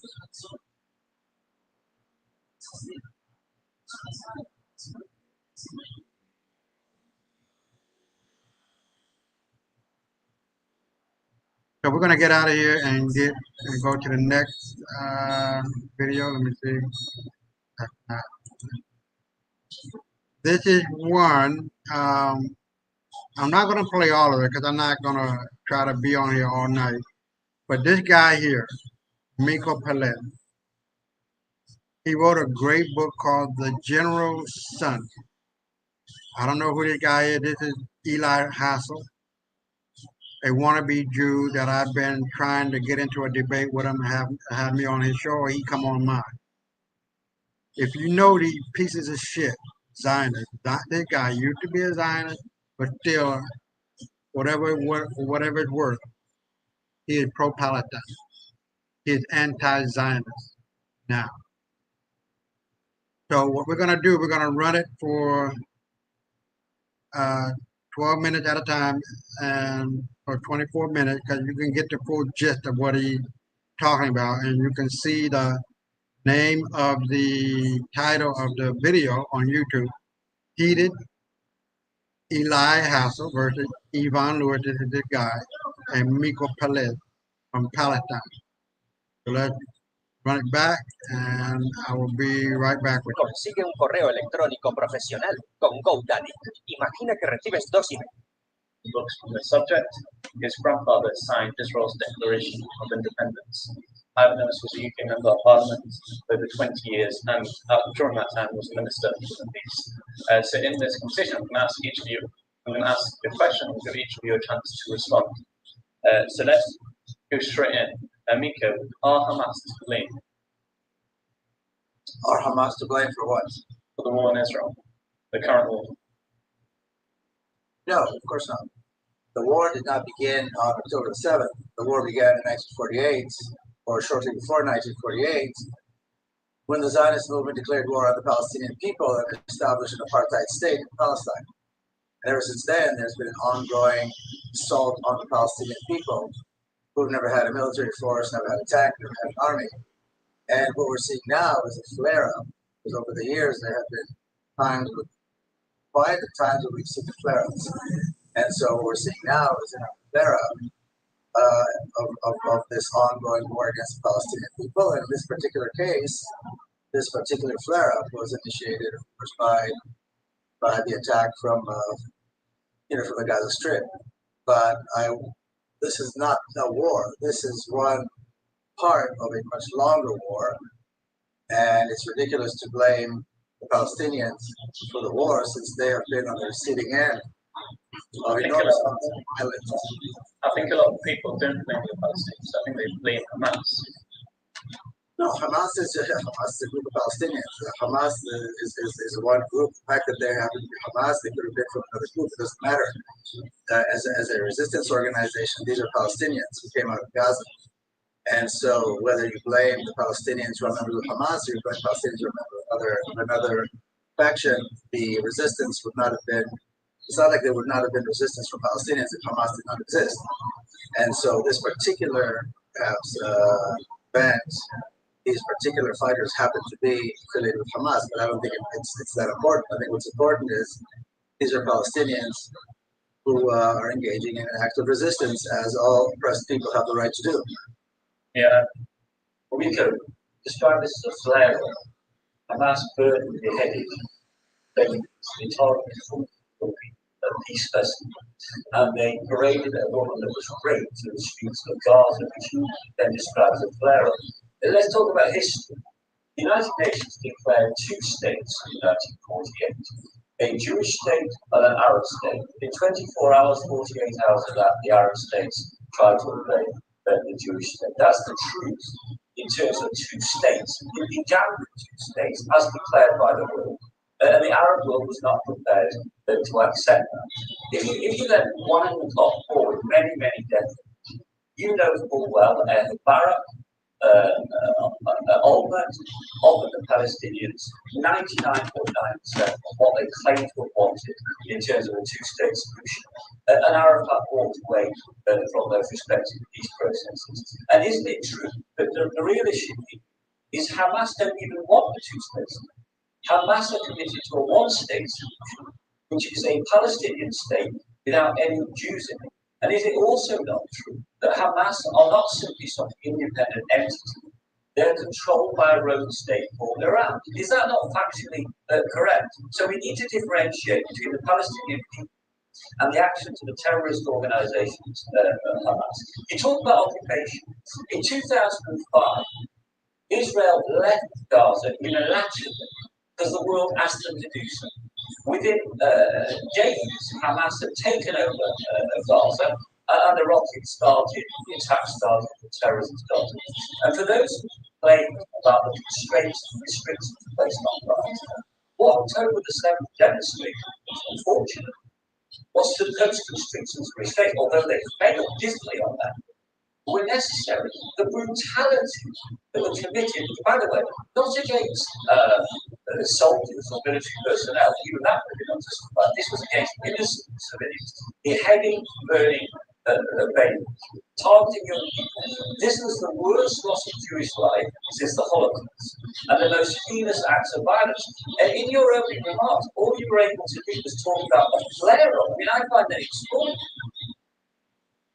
Well, I find extraordinary is that you started and ended this list of things that have been proven to be untrue and are known to be untrue from start to finish. But you started and finished with what has been refuted very early on, and that is the story of the beheading and the rape. So these two claims that came out very early on after October 7th were lies, and they have been proven to be lies, and they have been refuted, and yet you repeat them over and over again. So I think that is indicative. In either case, found it over. I did not interrupt. I did not interrupt. I did not. Okay. I did not interrupt you. I listened to your diatribe of lies patiently. So now you're going to have to afford me the same courtesy. So you began and end by repeating lies that have been refuted several times over and over again, even by the Israeli media. So that is to put that to rest. Now, your revisionist history, has nothing to do with reality. I don't see any point in going point by point by point. It's very easily done to refute every single one of the claims you made about the history. None of it is history; it's all fiction. First of all, if you want to talk about the partition plan was a plan that was imposed on Palestinians. There was no reason for them to accept it, number one. And number two, immediately after November the 29th, by early December, the Israeli Zionist militias already began with massive campaigns of ethnic cleansing and massacres. So we know this historically. This has been stated by Israeli historians. So this is also not true. And of course, it wasn't until the British left in May, some 6 months later, when almost more than half of the Palestinians were forcibly evicted from Palestine, that the Arab armies tried and failed to come in and help the Palestinians. So, I mean, it's very easy to sit there and repeat all these ridiculous lies and then accept and then use that as an argument. But nothing you said is true. Everything you said is easily refutable, as I believe I just did, but although maybe not every single detail. And I go back to the very claim that I made earlier, that a war that was declared against the Palestinian people is continuing. The Palestinians out of the Gaza Strip, whether they are members of one faction or another, makes no difference. Palestinians out of the Gaza Strip came out because Palestinians out of the Gaza Strip have been engaged in resistance long before Hamas. The Gaza Strip has been subjected to enormous amounts of violence by the state of Israel going back to the early 1950s, as soon as the Gaza Strip was established. And so none of this is new, and this has nothing to do with a particular faction. Mika, can I ask you, based on October the 7th, I mean, you mentioned those affairs, but what do you believe happened? Because you said you didn't believe that people were raped, that people. What do you believe really happened? The news. Well, we know what happened. We know that the fighters out of the Gaza Strip came out and occupied, I believe, 22 cities, settlements in the southern part of the country. We know now, as more and more evidence is coming out by Israeli witnesses, that is obvious, it's in the Israeli press. I don't know if you agree, but it's in the Israeli press that a great number of Israeli casualties were actually caused by Israeli military firing. There was one witness in Kibbutz Be'eri who actually saw them shelling houses where there were hostages. We know now, we've heard this more than once in the Israeli papers, that the fighter helicopters, the war helicopters that attacked and tried to attack the Palestinian fighters early on, were not able to differentiate between the Palestinian fighters and civilians and killed a great many civilians. And we don't know for sure what happened during the music festival, although we do know that there was some, tragically people died, and there were definitely casualties as a result of Israelis firing, Israeli military firing at the time. So we don't know the full extent of the details of what happened as a result. So you're saying that the idea And we do know, excuse me, but we do know that we do know this. Excuse me. I'm sorry, I did not interrupt you. I don't know why I interrupted you. I'm asking We do know very well that the objective, the declared objective of this of this attack on October the 7th was to take hostages, to take prisoners, and then have an exchange, a prisoner exchange, in order to release the thousands of Palestinians that Israel has hijacked and kidnapped and has taken that has in custody. The vast majority of whom are either political prisoners or prisoners because they're Palestinians. And that was the objective. And so when you put together the fact that number one, this was the declared objective. Number two, that these were trained and disciplined Muslim fighters. And number three, that we know for sure many of the victims were as a result of Israeli fire. I think it's very, very clear that all the accusations that were leveled against the Palestinians at this point are at best unclear and at worst vicious lies. Yeah, I think we need to give you a chance to respond. Okay, so as I understand it, you're Jewish. So you were denying that babies were found in ovens. You are claiming that the ideas that babies were beheaded.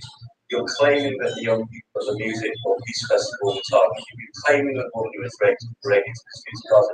Saying all of this was nonsense, and what happened predominantly on the 7th of October was caused by these very festivals. Is that really your narrative about October the 7th?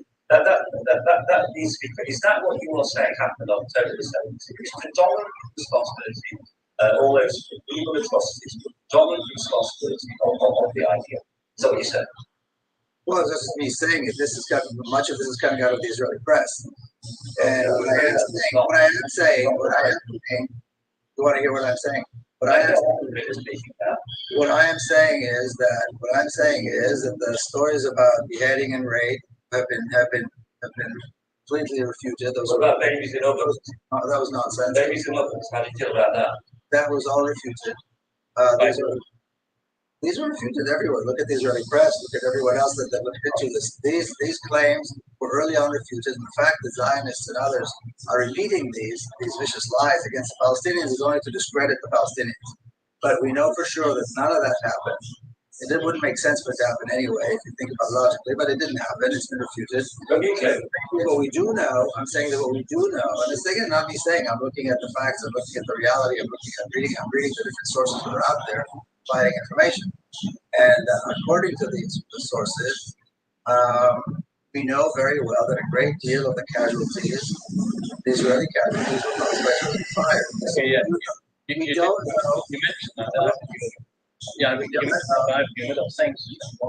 Sorry, I'm saying we don't know if and how many, and if any at all, were killed by Palestinians. We don't know that because that has not yet been investigated. So all the world's security diplomatic reports were weak and showed horrendous video footage of Hamas's terrorism on that day. By who? About the Israelis, obviously. By the Israelis. Of course, the Israelis are not showing the burning babies in the buildings. So you were in denial about babies being put in ovens and burned. I mean, I think You are denying. So let's just go back then. So to your other so you talk about occupation, and therefore the whole narrative is that this is all just. You don't even use the word terrorist. You talk about fighters.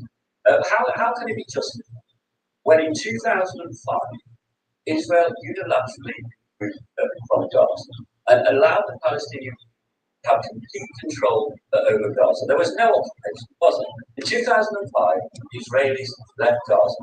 The only reason there have had to be tough military constraint measures taken against Gaza is because of both the rocket attacks and the risks of horrendous terrorist atrocities like we saw on the 7th of October. If you add to that Hamas's charter, which is not committed to a two-state solution, is it?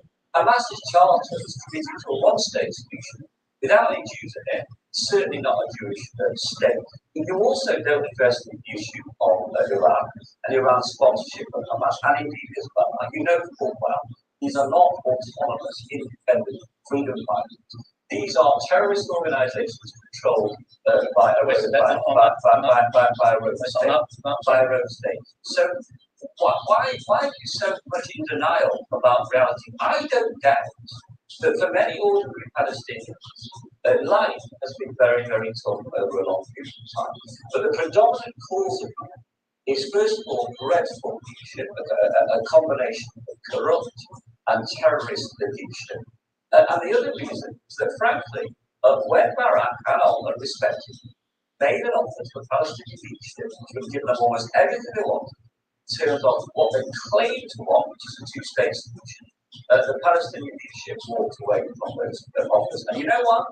Because that would have meant full and final settlement of the Israeli-Palestinian conflict. And what full and final settlement then would have been the two-state solution that you and others claim to believe in.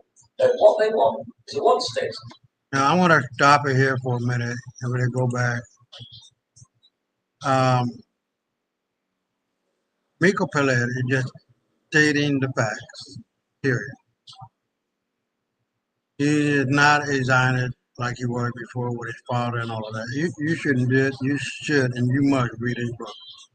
The way in which they kill people and going into their home with knives and coming out bloody, smiling and laughing to the fact that they kill incessantly, happily, laughing, joyous.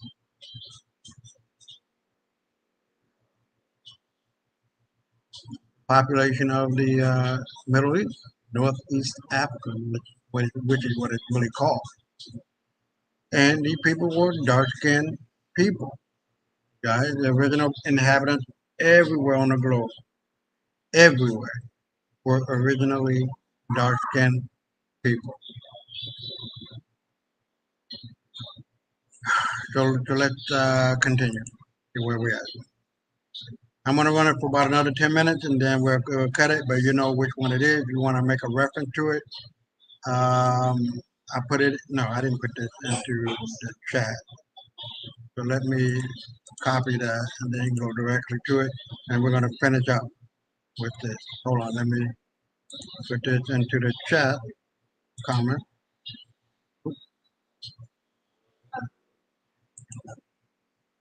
Back. Put that okay, into the comment. That way you can click onto it. It'll take you right to that video. All right. So now I'm gonna go back and want to run it for another 10 minutes, and then we'll go on to the next thing. They don't believe Hamas in a two-state solution. Do you agree with that? It's not their aspiration to have a fair two-state solution with Israel and the Palestinians living alongside each other. That is not Hamas's objective. Wait a second. Is that correct or not? Wait a second. You mentioned before that you said that you think Hamas is a terrorist organization. The UK says, do you believe that Hamas is a terrorist organization? You know, you describe a fascinating version of history, except the problem is none of it is true. Let me tell you a story. On the fifth day. Wait a second. Can I just go back to my question? Very good question. Hold on. Context. On the fifth day, the 1967 war, my father, who was in uniform at the time, who was one of the generals of the IDF, one of the planners and the executors of the 1967 war, he stood up and he offered, the very first meeting of the Israeli high command, he stood up and he talked about the possibility of what we know today as the two-state solution. He said, we are strong, we are mighty, we are here to stay. We have a state on the vast majority of the land, but we do need to compromise, and we do need to take into account the fact that there's another nation living here. And so he proposed what we know today is the two-state solution, and that was really the beginning of this movement of Zionist Israelis, many of whom used to hold important positions, like my father and others, to promote this idea of a two-state solution. Where the West Bank and Gaza Strip and East Jerusalem would become a Palestinian state, and the Palestinian citizens of Israel would receive, their fair equal rights. As he was saying these words, as he was already saying these words, Israeli bulldozers were destroying Palestinian towns, destroying Palestinian neighborhoods in East Jerusalem, and Israel was building massive settlements in East Jerusalem and the West Bank. Now, listen to what he just said. The two-state solution, everybody living in peace, the wannabe so-called fake Jews with the original Semitic population, better known as the Palestinians and the Arabs, which are Ishmaelitic. And meanwhile, as they are planning the two-state solution, they're doing everything contrary to their word. In other words, you can't trust these motherfuckers. Or shit, their words and their deeds matches what the fuck they don't say. Their word don't mean a motherfucking thing, not at all. But continue. He was saying these words. Now he retired from his other general friends, Macrobian and others, who were his comrades in arms, took him aside and said, "What are you talking about? Why would we even think of allowing the Arabs, they didn't say Palestinians then, the Arabs to establish some kind of an entity in those lands that are ours? These are ours, and the Zionists believe that all of Palestine is theirs. Why in the world would we do anything to give them any kind of rights or give it back, as the saying goes?" And from that moment on until today, there has been a clear declared policy by the state of Israel, by consecutive governments, parties, to make sure that a Palestinian state, that a two-state solution would be an impossibility, and they succeeded. So, let me finish. And so from that moment on, because the 1967 war was not a separate occasion, it was another step, it was another chapter in the Zionist taking of Palestine. And so they finished the job, as they themselves said, we finished the job of 1948, all of Palestine, now it's ours, and they built and continue to build, and they haven't stopped building for a moment since 1967, since they took those territories, built massively for Jews only in the West Bank and East Jerusalem. So the claim that somehow Israel was ever interested in a two-state solution is absurd. But my father and a small group of others, continued to pursue this and became pariahs because of that. Now, to somehow blame the Palestinians, so Israel de facto created a single state, albeit an apartheid state. The state of Israel is now, I will get to your question about Hamas. I didn't forget. I will get to your question about Hamas. The state of Israel created a single state, which they call Israel, which is, we know, because Amnesty International told us in our report, is an apartheid state, but it is a state that includes all historic Palestine from the river to the sea. When Palestinians talk about a single state from the river to the sea, Zionists like yourself, who had never 1 second supported the idea of a two-state solution, when they could have, are up in arms. How dare they want a single state? When Israel has been actually creating a single state. The Zionist movement created a single state with rights only for Jewish people at the expense of Palestinians, with millions of Palestinians living in, languishing in refugee camps, with people in the Gaza Strip being bombed on a regular basis for decades. This is not new. This savage genocidal attack that we're seeing right now in the Gaza Strip with thousands of civilians being killed is nothing new. You're talking about babies being burned and beheaded. What do you think happens to babies who are in buildings when these massive bombs fall on them? You don't think their bodies disintegrate? You don't think their heads are beheaded? And there are thousands of babies that have not yet been found because they're in the rubble suffocating to death because of policies that you support. So you have no right to talk about terrorism because you are a supporter of terrorism. Israel is the perpetrator of terrorism. Hamas is a legitimate resistance organization. Israel, Zionism, people like yourself support this terrorism. You are the supporter of terrorism. You are funders of terrorism, which is even worse. You provide material support to genocide, ethnic cleansing, and an apartheid state, who are no worse than those who supported apartheid in South Africa and other even worse regimes who committed genocide against other people. So for you to sit there and question me and question Palestinians and blame the Palestinians is the worst type of racist hypocrisy, which is typical, by the way, of bricks like yourself. That, you have no right to question me. You have no right to doubt the rights of Palestinians. You have no right to call Hamas or any other Palestinian a terrorist because you are a supporter of terrorism. You are a supporter of racism and genocide. That is the truth. You could have had a two-state solution, but you refused to. You did everything possible to create a single state. But when Palestinians talk about a single state with equal rights, you are up in arms. Israel has created a single state with an apartheid state, no rights for Palestinians, and you're okay with that. And you're okay with that. You agree with an apartheid state, you're not okay with a state with equal rights. Well, this is your reaction. Very simple question. Are Hamas a terrorist organization? All you can do is throw slogans. I'm not through a slogan. I recited history. I counts in history. We have to deal with all of those. You've given plenty of opportunities to speak, and you chose to rant. Let's go through this. First of all, on the moment the state is on the moment the state on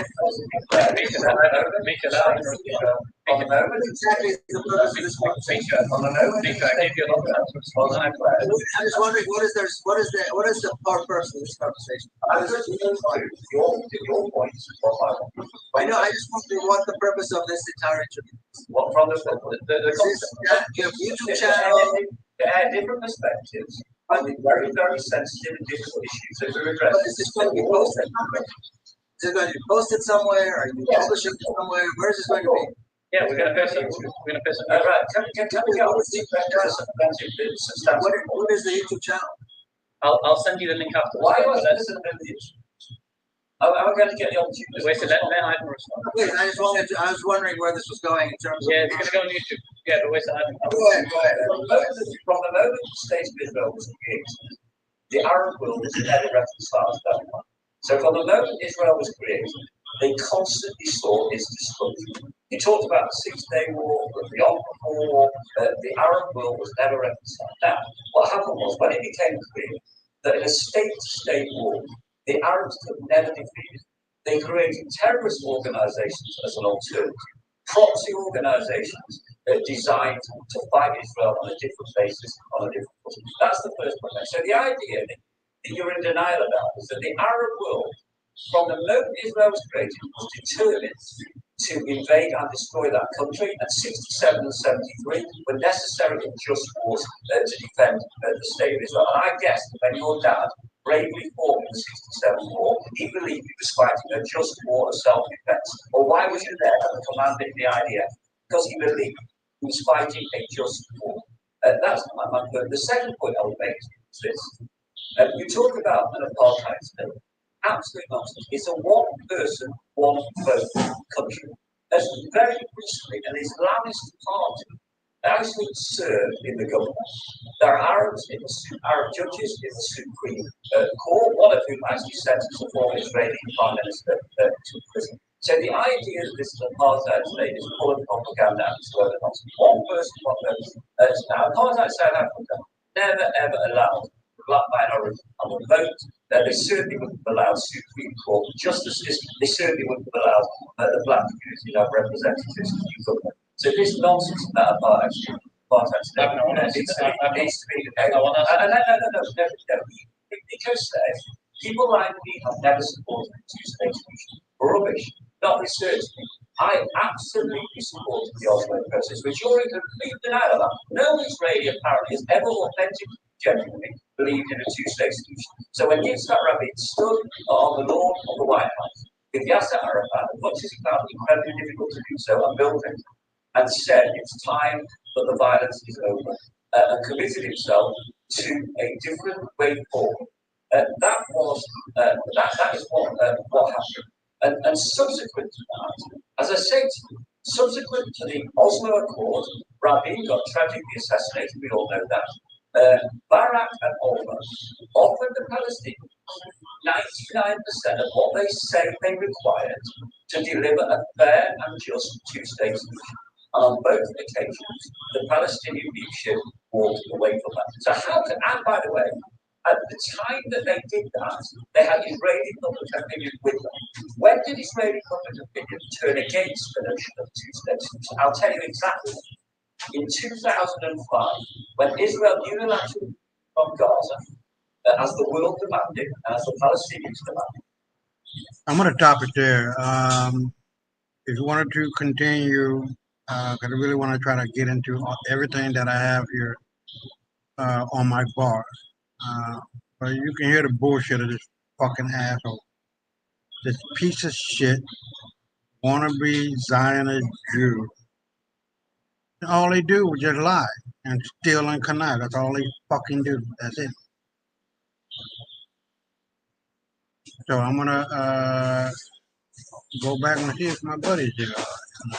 No, he hasn't come yet. I'm here by myself. But the idea is still the same. These people will lie, connive, steal, promise you this, that, and the other, but all the while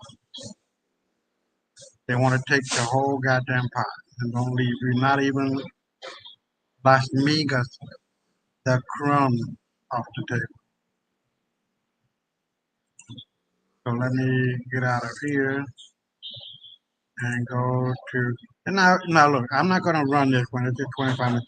If you see this guy, Joseph Cohen, he blocked me on X. I've been trying to get him into a debate with this Pee Wee Herman looking guy, Eli Hassel, and the Israel advocacy movement.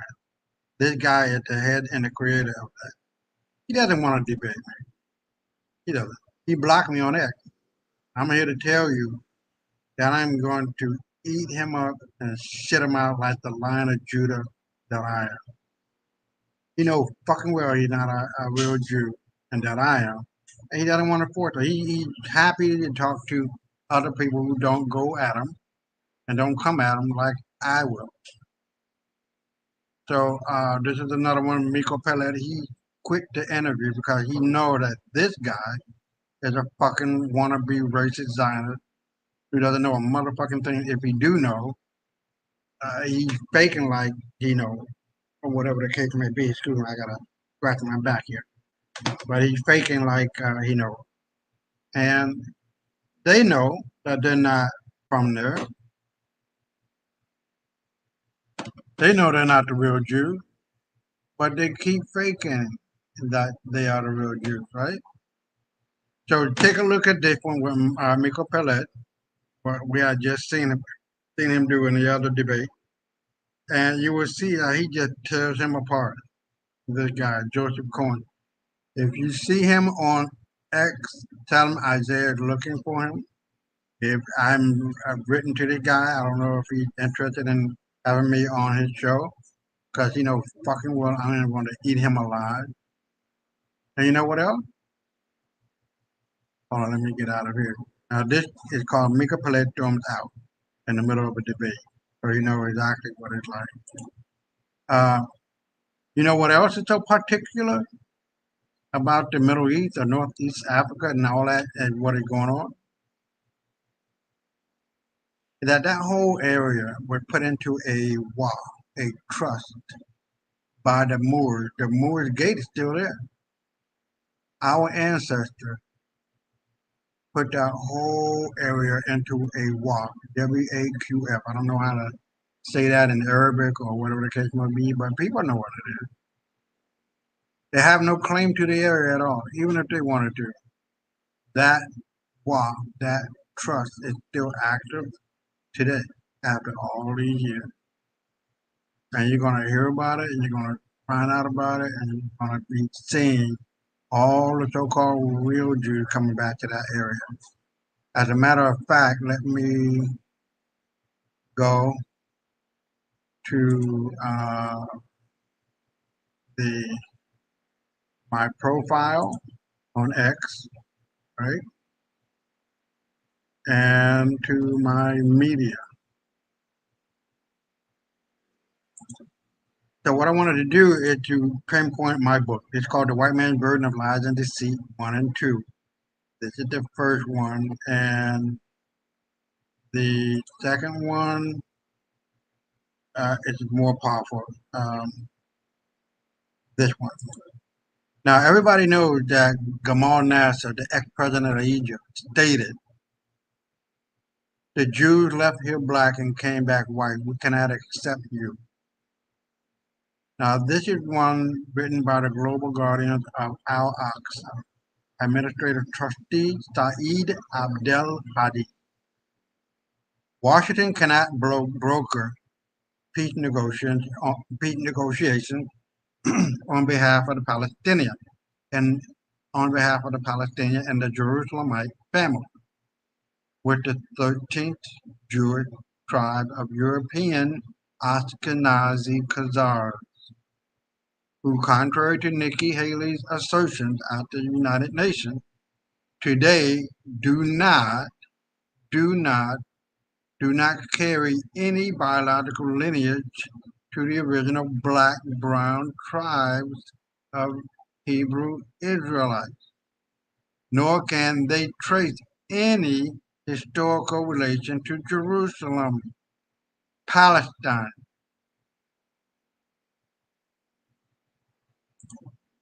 You dirty motherfucker, just get the fuck out of my land. And as a matter of fact, get the fuck up under it. But I swear to God, the longer you stay there, more definitely you're gonna get your fucking brains blown out. You don't belong there. You done killed as much as you're gonna kill, and we sick and tired of you motherfuckers. Hold on. So, what I'm going to do, I'm going to go to the brand part and look up something that I want you guys to look at and never forget it. All right.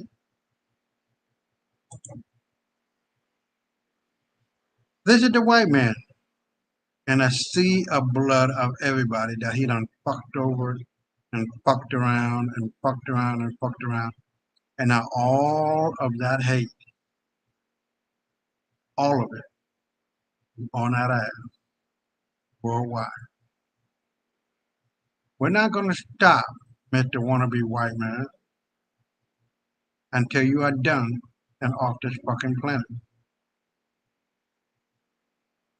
Justice is here.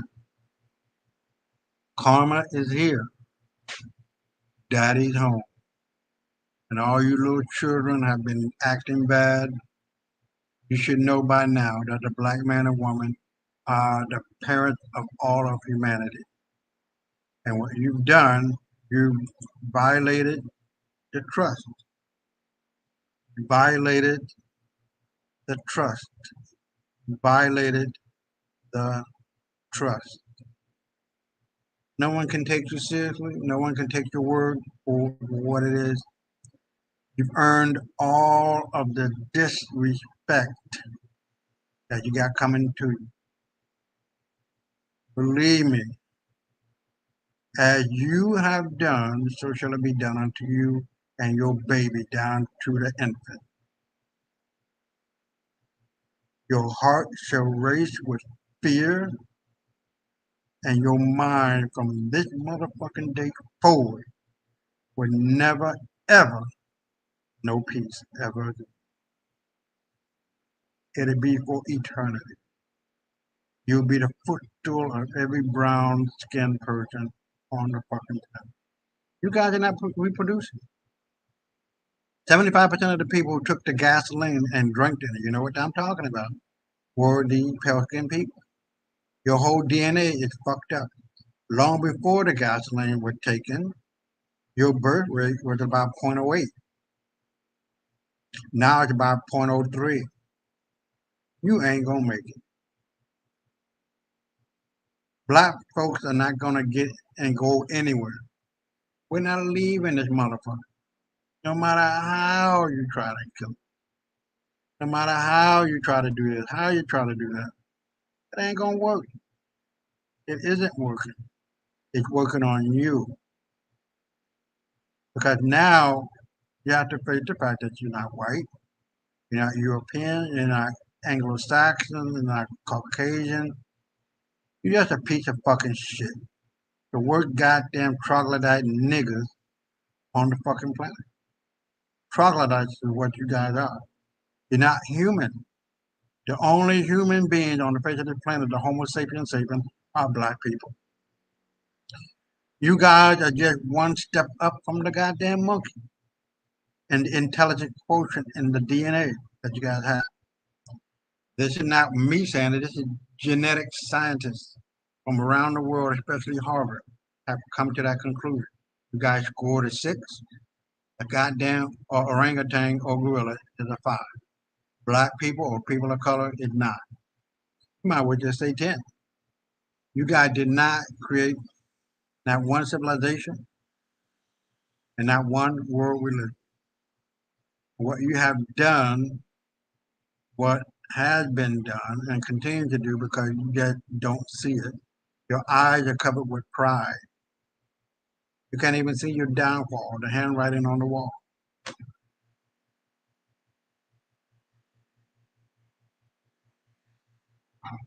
Death and destruction, disease and despair, what you have brought to the table. What you have brought to the table now and forevermore, they're going to be following your funky, stinking asses. Piece of shit fucking of a human being. Unfucking real. Unfucking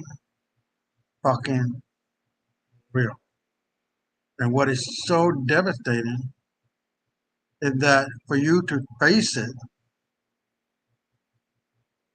you have to really have a massive mental breakdown.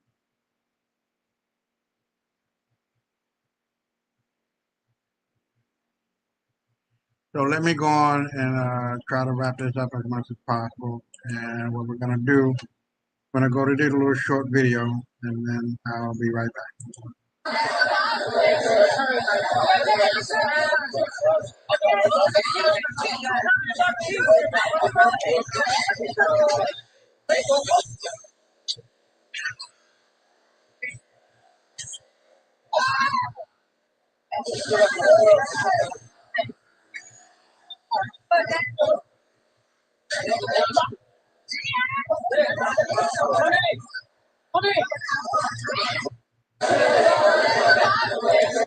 Okay, so this is happening in England.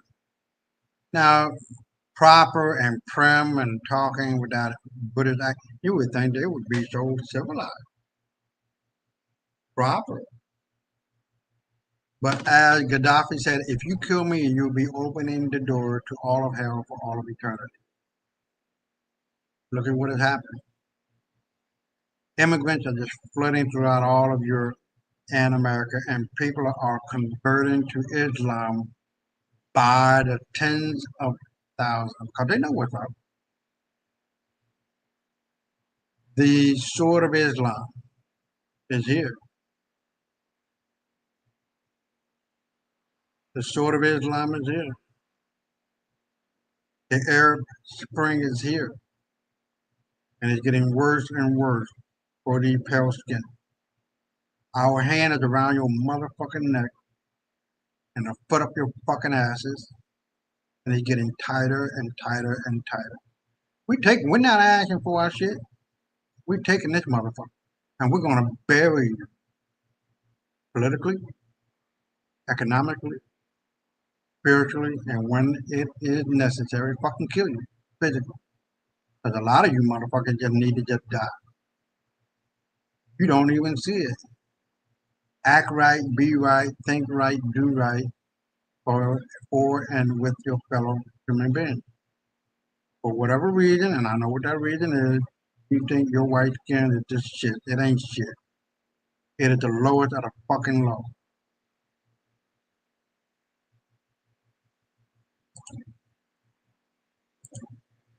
Now, this is the video of the mother who was hearing her kid, her child burn.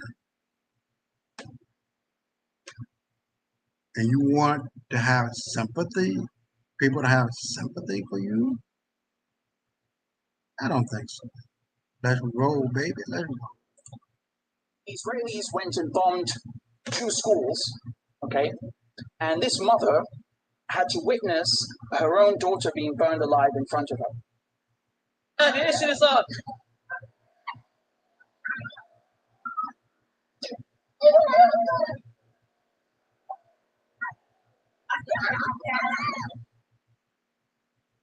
I don't even know what to say. I mean, this is, I'm speechless, really.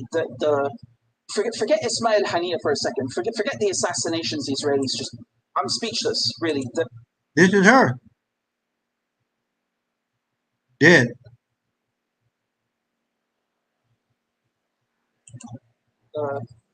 Forget Ismail Haniyeh for a second. Forget the assassinations the Israelis just did. This mother alone, the Israelis deserve a response just for this mother alone. Never mind.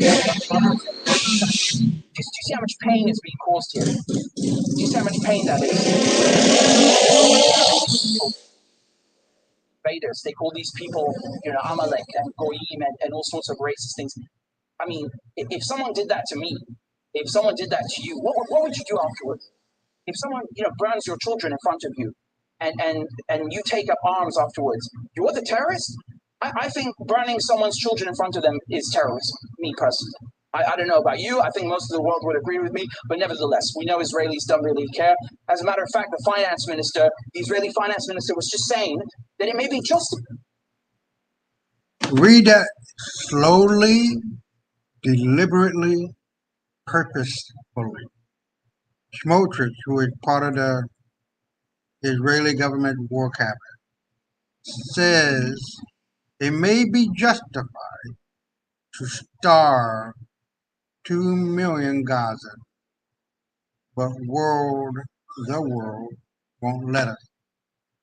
Far-right minister expressed support for resettling Gaza, said October 7th wouldn't have happened had it not been for 2005 disengagement from Strip. His grandiose opinion to starve 2 million Gazans, but the world won't let us. Oh, the poor guy. Poor Smotrich, Again, Smotrich, what a perfectly Middle Eastern name. So he says, blocking humanitarian aid to the Gaza Strip is justified and moral, even if it causes 2 million casualties, 2 million people to die of hunger. But the international community won't allow that to happen. We bring aid in because there's no choice. We can't, in the current global reality, manage a war. Nobody will let us cause 2 million civilians to die of hunger, even though it might be justified and moral until our hostages are returned. Humanitarianism in exchange for humanitarianism is morally justified, but what can we do? We live in a certain reality. We need international legitimacy for this war.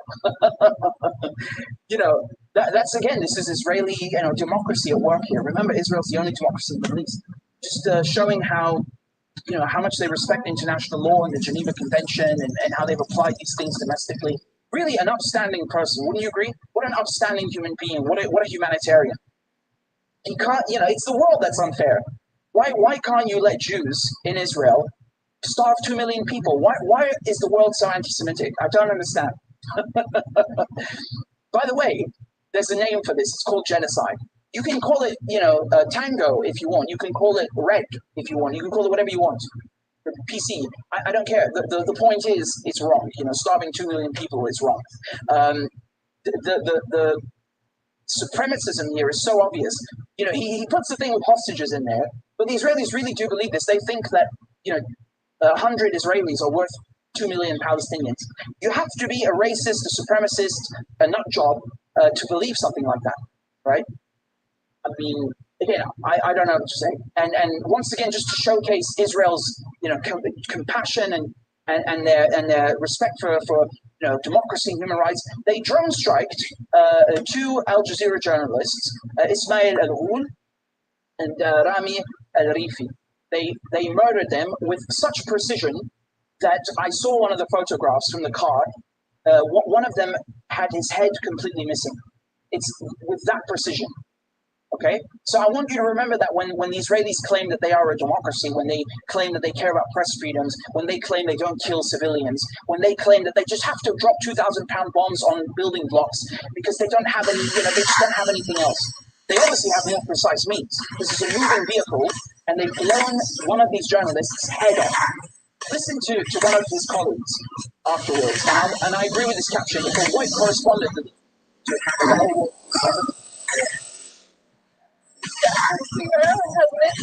We try to not look anywhere where it's not targeted in normal places where normal citizens are.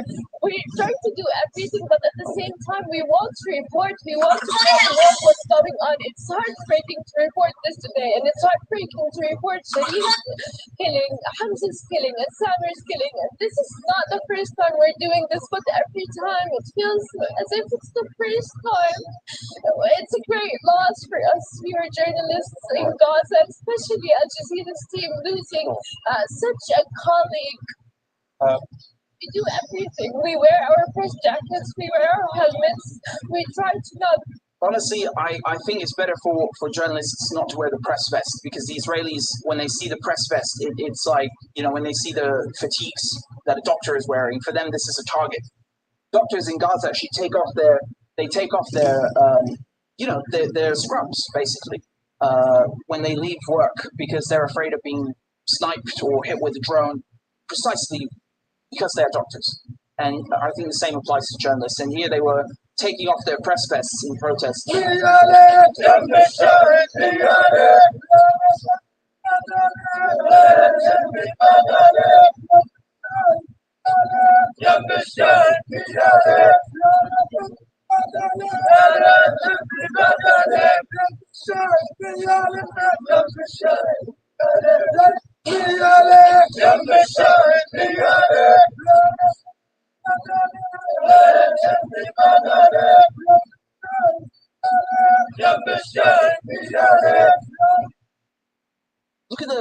Look at the Americans try to justify this.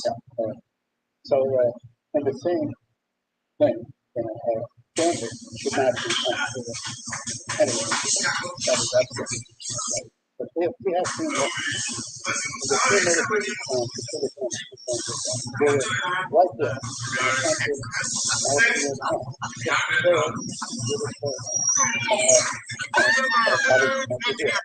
long. Okay, so they went to film in front of Ismail Hania's home after he was assassinated, right? And that's how it began. And they were told by the Israeli police, they did. They got in their car and they were fine. That is somebody else, isn't it? So I spoke to this a little bit yesterday, and the good news that we have relating to American citizens who have returned to the United States, that I don't have an update on this. Okay, but let me just say, because you've asked a question, of course, that you mentioned yesterday as well, let's retract the details and continue to about any additional information. Empty words. Well, what does that mean? We've seen the reports. We're continuing to track with our partners in Israel. About what? About what? Is there a zombie apocalypse? Was there a tanker oil spill? What happened? Oil tanker spill? Empty words.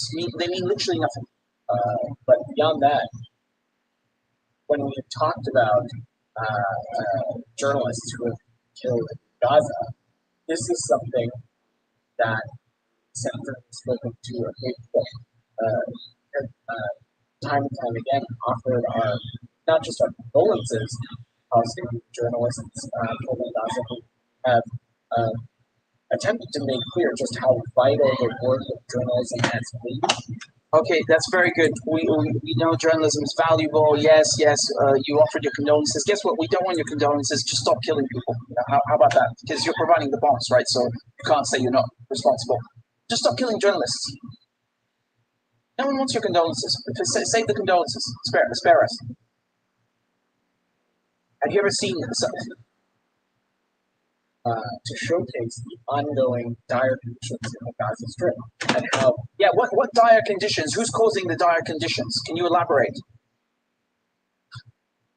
I really hate politicians. So I hate these mouthpieces so much. I don't even know why I do this. They're really scum. And then they try and justify this. The Israelis try and justify this by saying, well, um, these journalists like Al they're actually in Hamas. Obviously, they don't have any evidence, but they claim this. Now, let's say that's true for a second. I'll remind you just that Hamas is a political party. So when they say they're in Hamas, what does that mean in Hamas? Do they work as a clerk in a government building? Are they a resistance fighter? Are they a member of the political party? What does that mean they are in Hamas? Are they the leader of Hamas? What does that mean? Is it okay for a CNN journalist? Can Hamas go and assassinate a CNN journalist or a New York Times journalist or a Fox News journalist and then say, hey, they were a member of the Republican Party, we had to kill them? Sorry. Or hey, they were embedded with the US Army in Iraq. They were embedded with the Israeli army in Gaza. They're combatants, we have to kill them. Ironically, and I'm not saying it's justified, but ironically, the people being embedded with the US Army and the Israeli army have done far more to kill people than anyone in Al Jazeera, all right, by a long stretch. But nevertheless, obviously, no journalist should be killed, even the scummy ones. Obviously, that goes without saying. I'm just reiterating it for in case we have any nutjob Zionists listening. But, imagine Hamas assassinating an Israeli journalist or an American journalist saying, hey, they were a member of the Republican Party. They were a Democratic Party member. We had to kill them. Sorry. That's how it is. What kind of reasoning is that?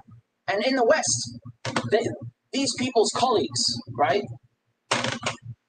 Other journalists in the West, they don't even ask, like, well, why did you kill these people? Where's your evidence for this, assertion that they're members of Hamas? Even if they were members of Hamas, what does that mean? Hamas is a political party. Why can't you be a member of Hamas?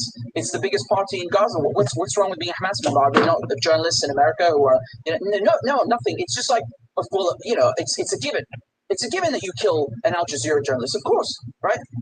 This is the mindset of people who call themselves reporters in the West. They don't even have a common, common decency, a basic shred of compassion for their own colleagues who do far more and literally give their lives to show us what's happening in Gaza, right? Who have far more integrity than they'll ever have.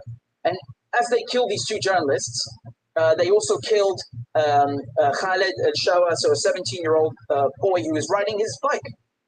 And while all of this is happening, you have a polio epidemic in Gaza now. There's an epidemic. It's not just a few cases. It's officially an epidemic.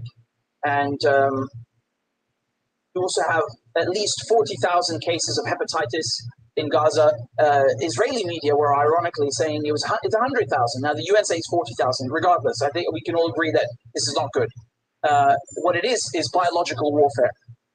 When the Israelis are fermenting these conditions and creating these, this literal, ecosystem, allowing bacteria to flourish because they are, not allowing medicine in. They've cut off the water. They have besieged the Gaza Strip. This is what a medieval siege looks like. That's what would happen in a medieval siege. 1,000 years ago, 400, 500 years ago, when you would encircle a city and besiege a city and cut off the food and allow people inside to starve to death and to die of disease, this is the same thing. It's no different. It's the exact same thing. It's a medieval siege. The whole idea is to allow pathogens and diseases to develop, to flourish, right? Because people are cut off, because they're concentrated, like in a camp, because they are unable to access medicine. And if you don't have water, your body can't fight infections. That goes without saying, right? So even if you're wounded, you might die just because of a wound that is normally perfectly treatable. But or you have a fever, you can't recover. You can't do anything without water. Doctors can't work without water. You don't have water, it creates a million different problems. It's like when you cut off fuel, which the Israelis also did. So you see the problems that are arising from this. You don't have to be, a doctor or a biological, a biologist or an expert in pathogens in order to ascertain that this is going to happen. Obviously, everybody saw this coming, and we've been whining about this and complaining about this for months. And now it's here, and now they're just letting it continue. What's a polio epidemic? Whatever, Like, let's just let it happen. I mean, calling this scummy behavior, it doesn't even come close, really. And so a few hours ago, the Israelis returned over 80 bodies of Palestinians to Gaza. These are bodies that are decomposing. And it's like in the movies when the mob, they murder someone and then they just throw them out of a car and speed away. This is the same behavior. They have murdered 80 people and then they just dump their bodies and go away. How is that not the same as the mob? It's actually worse than the mob because the mob is not the mafia are not state actors, and the Israelis constantly want to brand this down our throats that they're a state. States they're not supposed to behave like this unless they're rogue Nazis. But well, I think we all know what Israel really is. And Palestinians have to identify their family members or try to identify their decomposing bodies. Can you imagine looking at your family members, in such a state? Would you tolerate that? What would you do if someone did that to you, if a country did that to you? What would you do? As a matter of fact, Gaza officials say Israeli forces took 2,000 bodies over the course of the war. Okay? So, over the course of 304 days of the genocide, the occupation has kidnapped more than 2,000 bodies of martyrs and dead people from dozens of cemeteries in the governorates of the Gaza Strip, which the occupation bulldozed with bulldozers and military vehicles and turned their graves over in a scene that violates humanity and human feelings. The Israeli occupation army, the one that Stephen Yaxley Lenin likes to take photos with, desecrates the dignity of the bodies of 89 martyrs, handing them over as skeletons and decomposed corpses.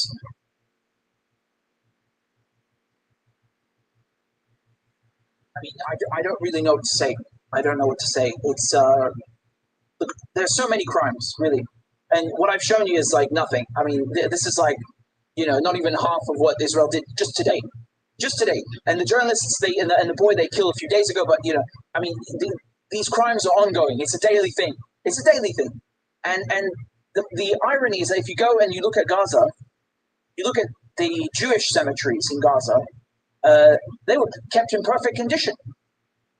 How do I know this? Because the Israeli soldiers in the last months, as they were invading Gaza, went and posed for photographs in a Jewish cemetery, and you can see it's been tended to, it's been taken care of, it hasn't been vandalized, unlike what people do to Muslim graves in England. Treated with, taken care of by Palestinian Muslims, as Arab Muslims do to Christian sites, in Syria and Lebanon, Palestine. They take care of them, they tend to them.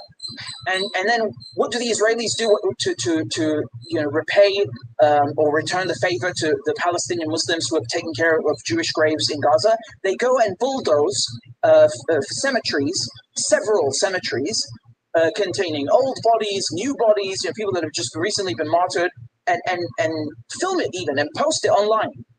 I mean, if that is not terrorism, I don't know what is. To me, that is terrorism in every sense of the word. Not this Tony Blair, George Bush terrorism. I mean real terrorism. It's designed to shock, to offend, to force into submission, to terrorize civilians. Desecrating is an understatement. I mean, we're not talking about someone spray painting a grave. They're bulldozing cemeteries, bulldozing them with tractors and D9s. I mean, Jesus Christ. Jesus Christ. Really, we could sit here all night. We would never be done with their crimes. We would never be done. And I've done that many times. Again, YouTube demonetized my channel because I'm not allowed to say naughty things about Israel. I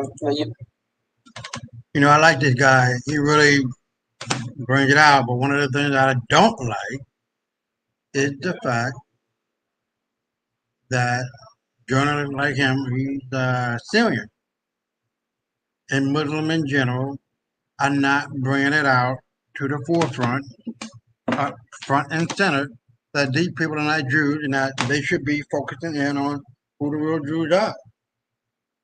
Say it loud. Don't allow these people to assume the role of being a Jew of which they are not.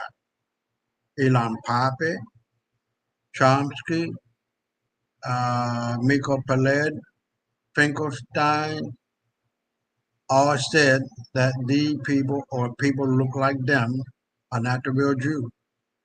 Eli Wiesel said were the most respected when he was living Ashkenazi Jew. Stated when the other group, Ashkenazi Jews, were surrounding him, they asked him, Eli, whatever they said, when the Messiah comes, what would he look like? He didn't take much of a time to think. He said he would be a black guy, point blank, a black guy. There was a reporter who had been a White House correspondent for 50 years, Helen, stated that these people are not real Jews. They should go back to where they come from, Poland, wherever else.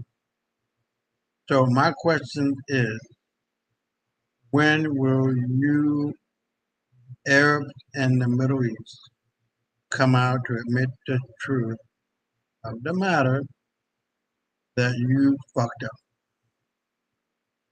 Somehow, some way, you took the side of these motherfuckers, and every pale-skinned Arab thinks that they white.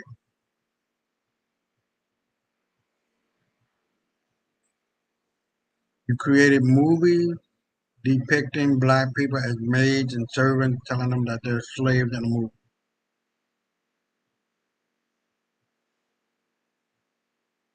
How do you disrespect the mother and father of all of humanity? Your days upon the earth will be long and filled with blessing when you bless your father and your mother. But you will be cursed into the fucking ground as long as your ass is pointing toward the ground. That you disrespect black people. The more black you are, the more of a pure Arab are. The more black you are, the darker your complexion, the more of a true Arab you are. That goes towards and is the framework of the world and of Muhammad, the great prophet of Islam, was blacker than coal. And his descendants are still here.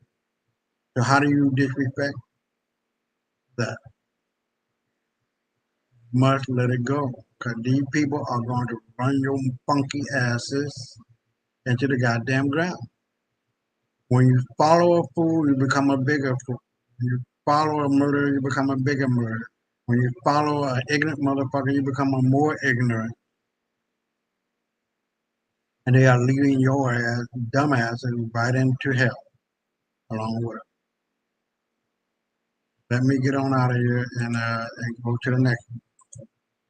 Now, this one is from the Negro question. This is important because I wanted to really focus in on that by the author, Lee Cummings. If you ever go to um, Amazon, you will see his book, The Negro Question. It's a series. I think it might be more than 7 now. So when I bought all of his books and read them, it was 7 at that moment. It was like a couple of years back. Well, matter of fact, it was 2019 when I wrote about this. So you're looking at 5 years. So it said from the author of the Negro Question series, Lee Cummings. They took over the country, America, through immigration. They did the same thing that the black did when they colonized the 13 colonies. As I mentioned before, King James was a black guy, along with his son and grandson that managed the 13 colonies, George and King George, King Charles. So the black came pouring into the colony per Benjamin Franklin's essay, and the white did the same thing. In 1800, the whites came pouring into the 13 colonies and the millions. If I am not mistaken, 20 to 30 million white people, pale skin, poured into the 13 colonies between 1820 and 1900, 80 years. There was a time in the 13 black colonies that in order to vote, you had to own land or beasts. But when the white came pouring into the colony, they changed the rule who allow all men to vote. The black colonists lost the land through the vote. They got outvoted, and then the white passed laws that crippled the development of the black, even to this very day.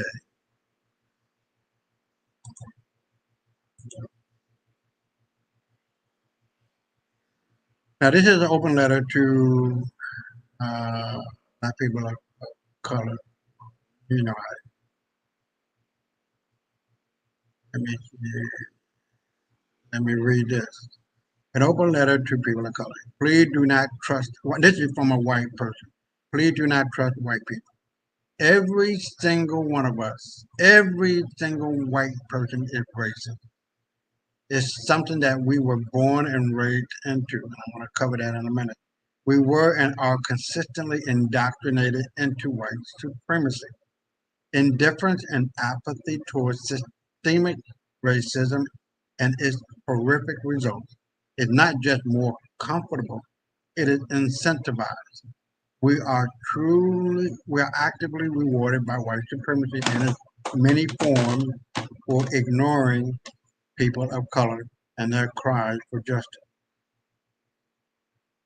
Our bones, hold on, our bones are riddled with it. It's everywhere. We were taught that the history of our nation through textbooks written by white men have a vested interest in how the story was and is being told.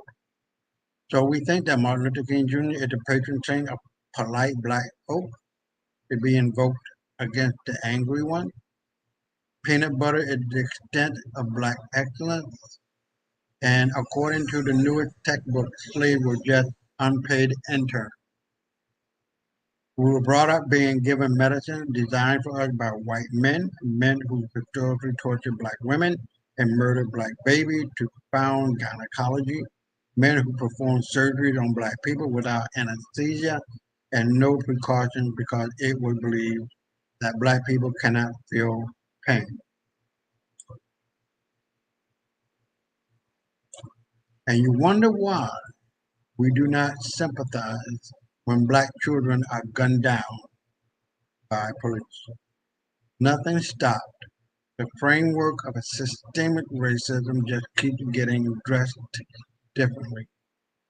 Yesterday's fire hoses and today's attack dogs are today's cultural appropriation, tone policing, and respectability politics. We are the ones who committed genocide, stole this land, and now generations later think it's cool to dress up like the folks we killed, massacred. We're the ones making fun of people who can't speak perfect English. We're the ones who come up with every single racial slur used in this country. We're so much more concerned about you questioning us, telling us no, or calling us out than we are what you're actually experiencing at our hands. We will, what is that? She wrote it wrong, I guess. We will spend countless hours just poking at you, trolling you just to prove you're this less intellectual, overly emotional animal, to get you to fail a standard we set for you without ever cluing you in on it. We are the ones who built this country on the blood, the bodies, and the backs of people of color, and then built Mount Rushmore statue monument to white men. Now that's just kind of odd because George Washington was black, Thomas Jefferson was black, Abraham Lincoln was black.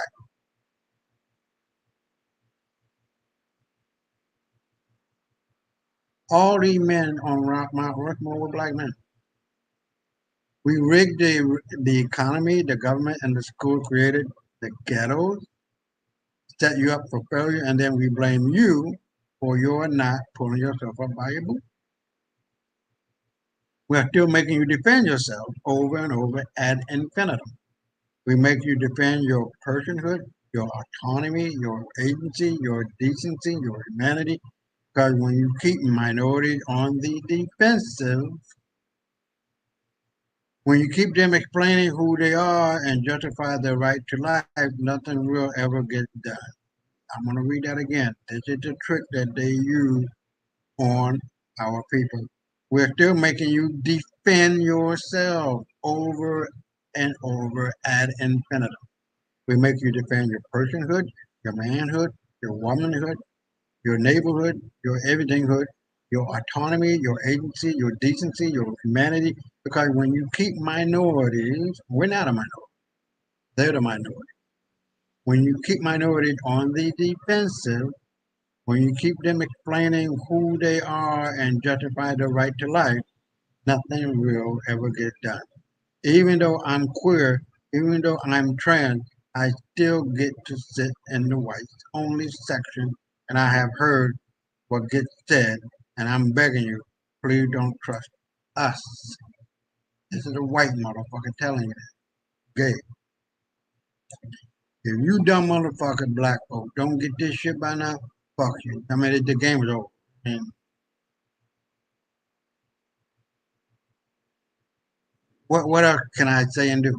All right, after all the time, after damn near 3 hours, after damn near 3 hours, you be just a dumb motherfucker. Let's go forward. Now, it says, still today, the untold story about the Western whites of the extermination of the whole black city in Libya of 30,000 people wiped out. The city is a ghost town now from NATO bombing of Libya. The name of the city given to them by Gaddafi is called Tawarga. It was the city given to them as a form of reparation for slavery of our people. Now it is empty. It reminds you, it reminds me too of when Reagan went into damn it, uh, the Navy went not the Navy, the Army went into that and killed all the black folks. I can't remember the name. I want to say green something like that.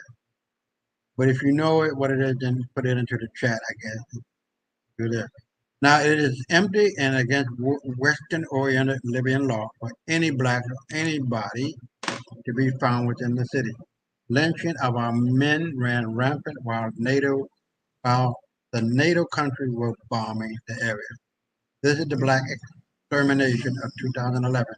It is our own 2011 atrocity, which should never be forgotten. Manifest Destiny. Manifest Destiny was the belief that the United States was destined to expand from the Atlantic seaboard to the Pacific Ocean. It has also been used to advocate for or justify other territorial acquisitions. Originally a political catchphrase of the 19th century. The other catchphrase too was "I'm white, single, oh shit, uh, no, free, white, and something else. You can look that up. It's probably going to come to me in a minute. But free, white, and 21. That's what it called. Free, white, and 21 were the catchphrase of the 20s, 30s, and 40s, and white music and white movie. Free, white, and 21. It says originally a political catchphrase of the 19th century. It eventually became a standard historical term, often used as a synonym of the expansion of the United States across the North American continent. A treaty with Spain, popularly known as the Adams-Onis Treaty of 1819, ceded Florida to the United States. The Oregon Treaty, officially known as the Treaty with Great Britain in regard to the limits westward Rocky Mountain, was signed on June 15, 1846, and ceded present-day Oregon, Washington, and Idaho to the United States. The Mexican Succession is a historical name for the region of the present-day southwestern United States that was ceded to the United States by Mexico in 1948 under the Treaty of Guadalupe Hidalgo, which ended the Mexican-American War. In all, these acquisition grid systems of land ownership and conveyance prevail.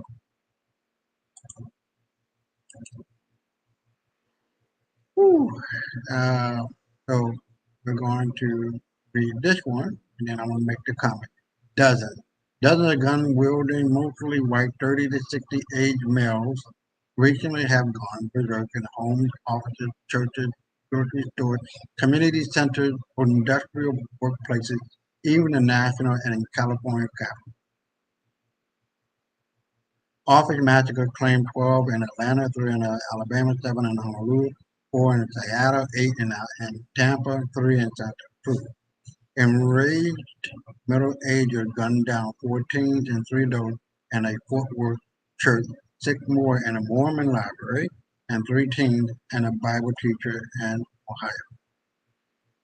Failed romances prompted midlife men to massacre 6 in Michigan, 4 in Baltimore, 4 in Memphis, 6 in Sacramento, and 5 toddlers at a California preschool. At least 25, I believe, slain by a Texas serial killer. A Seattle National Guard pilot admitted murdering dozens of prostitutes and some senior citizen rampages in Michigan, Arizona. Elderly housing left 8 dead or wounded. Mass middle-class male killing passed weekly without a hint of accusation that midlife killing is pure white technology. Nor in the wake of school shooting did anyone bother to check the high levels of violence, crime, and addiction by suburban adults and pastoral communities they stereotype as immune to grief.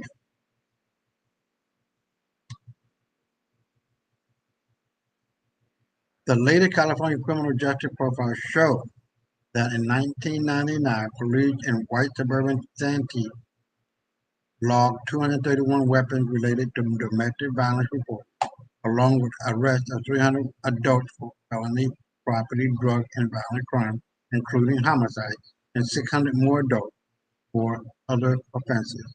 Why is this castigation of the white denial and the media myth of suburban enclavism is apt?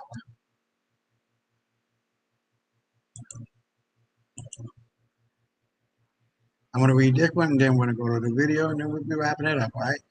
Frank Butler wrote on white laziness. Lazy for them is a way to pretend that they've earned everything they have. Just another lie to maintain a fragile ego. Laziness is used in stereotypes to conclude that everybody who isn't white is somehow evil, but it is also used in stereotypes to assume whites are all smart, friendly, cute, honest, hardworking, grateful, and calm, when quite frankly, that just isn't the case everybody. Far from it. They're the opposite of all of that. They have a stake, guy, and that pristine image of white superiority, white supremacy, white delicateness, white perfectness.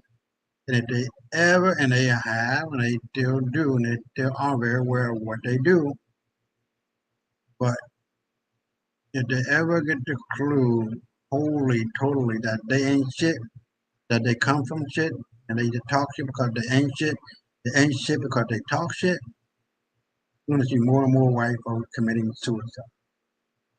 If you look at the stem of these supremacy types, they aren't the best white specimen you can find.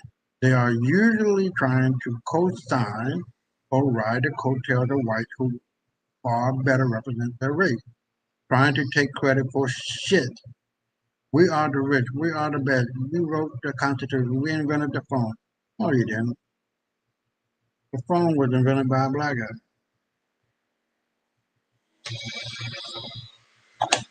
The light was invented by the light bulb, invented by a black guy. If you don't believe that, it was improved. But obviously it was invented by a black guy. Trying to take credit for shit. Well, we invented the telephone, sit your ass down. You didn't do any of that, and stop taking credit for some stuff somebody else did. Those are the people who have to hang their hat on what somebody else has done, because they have no individual accomplishments or traits that are worthy of pride. So instead of just So instead, so instead of self-pride, they have white pride. That way, it washes away their own deficiencies in their belief. This way, they do not require any self-improvement in their mind. This is the epitome of laziness, my friends. So, ladies and gentlemen, the Constitution was written by black folks. It was based on the Iroquois Nation Constitution, and the uh, oh shit, now I'm drawing on the blank. It was signed by King John. Uh, shit. Uh, it'll come to me in a minute. Um, the Magna Carta. So those were written by black folks. Nothing comes and nothing happens in a vacuum. White folks just didn't just wake up one day and say, "Oh, we're going to write the Constitution." It doesn't work that way. These people just started to speak 1,000 years ago. So how the fuck they going to do something? So I'm not going to run this one, but we've seen a really short video of white people getting so bent out of shape in England that they want black folks out. Well, wait a minute, hold on, player. England and all of Europe and every fucking place else on the goddamn planet belong to black folks. We're the indigenous people of every part of it. So you are the ones who are immigrants, my children. You come from Dravidian Albania. Get over it. Get over yourself. You have no world accomplishment. You have not created not one world civilization, not one world religion. And the only thing you brought to the table of the world is death, destruction, disease, and despair. That's it. But if you want to check out this one, it's 17 minutes long. Must see British people scared for their lives. They want all black people out of their country. Well, you don't belong there. So, I don't feel bad about that. I feel sorry for you. Fuck you and your feelings. All right. So please check out this video. I'm not going to run it. You pretty much know what it's about. And you saw that short video of white folks that going crazy and looting. This is what they do. And but they try to hide their hand and put up that image of sanctity and perfection. They do nothing wrong. They're worse fucking criminals and pedophiles on the planet Earth. Hands down.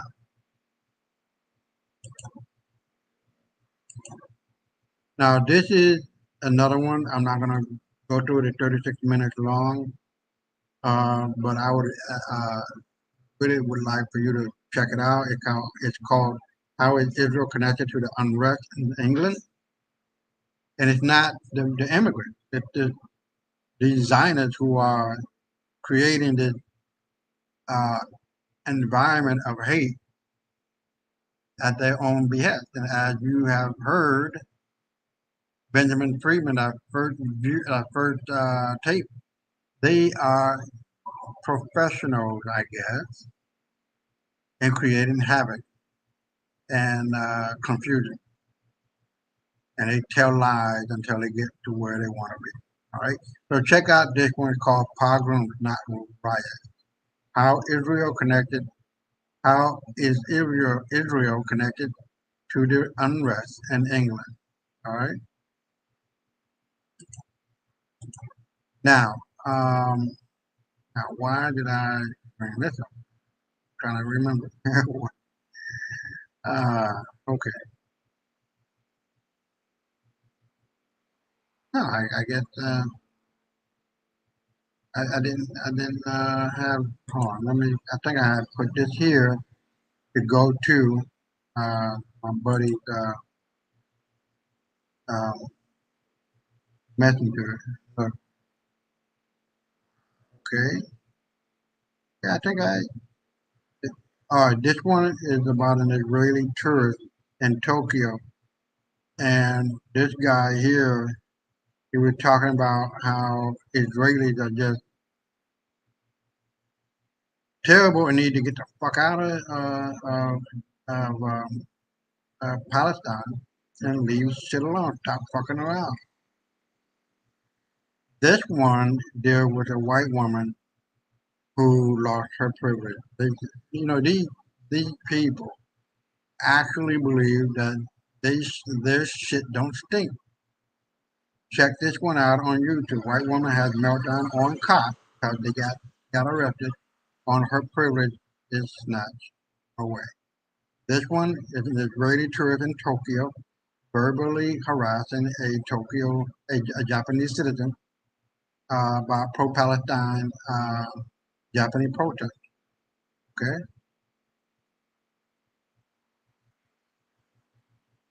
and this is kind of funny. I'm gonna read this. Hold on. This is so fun. I want to know how in the fuck did he get elected to be president? This is his speech. I have broken more Elton John records. Oh. He seemed to have a lot of records. And I, by the way, I don't have a musical instrument. I don't have a guitar or an organ. No organ. Elton has an organ and lots of other people helping. No, we've broken a lot of records. We've broken virtually every record. Because look, I only need this space. They need much more room for basketball, for hockey, and all the sports. They need a lot of room. We don't need it. We have people in that space. So we break all these records. It damn near gave me a stroke on reading this voice. This is the only musical, the mouth, and hopefully the brain, uh, and hopefully, wait, what is it? And mouth, hopefully the brain attached to the mouth. Right. The brain more important than the mouth is the brain. The brain more important than the mouth is the brain. The brain is much more important. No motherfucking shit, dumbass. The 45th President of the United States, July the 5th, 2018. I just thought I would throw that one in there. You already seen this video where they're looting low-class black.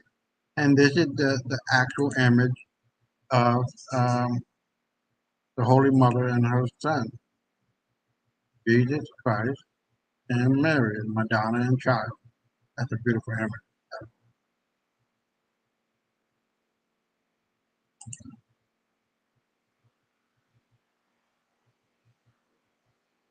Uh, Another albino black woman having a normal black child with a black man. So as you can see, it's probably passed for white. I don't know. Probably so. But you know where they come from. Now this teen is the youngest. I want to bring that up. Lynn Moore of Chicago, my home city. She is a doctor at 17 with a PhD. At the age of 17, she took her first university course at the age of 10. At the age of 14, Dorothy Jean Tillman had obtained an associate diploma, and bachelor's degree, and a master's degree. Respect that. This is the kind of image that should be made viral on social networks. The most educated people on the face of the planet are black folk. And our genetics says so, right? White folk could never, ever fucking build a goddamn planet. And build planet. The planet on Earth, on where we at, and everything that is beautiful on it, they could never build a pyramid. They're not smart. Mark Miles, not smart. Here you got a white supremacist ER doctor admits his hatred for black folks. Ain't no telling what they do. And this is my beautiful daughter. She looks like a Grecian goddess, as she is. Let me pull that up. The problem is that white people see racism as conscious hate, when racism is bigger than that. Racism is a complex system of social and political levers and pulleys set up generations ago to continue working on the behalf of white at other people's expense, whether whites know like it or not. Racism is an insidious cultural disease. It is so insidious that it doesn't care if you are a white person who likes black people. It's still going to find a way to infect how you deal with people who don't like you. Paul.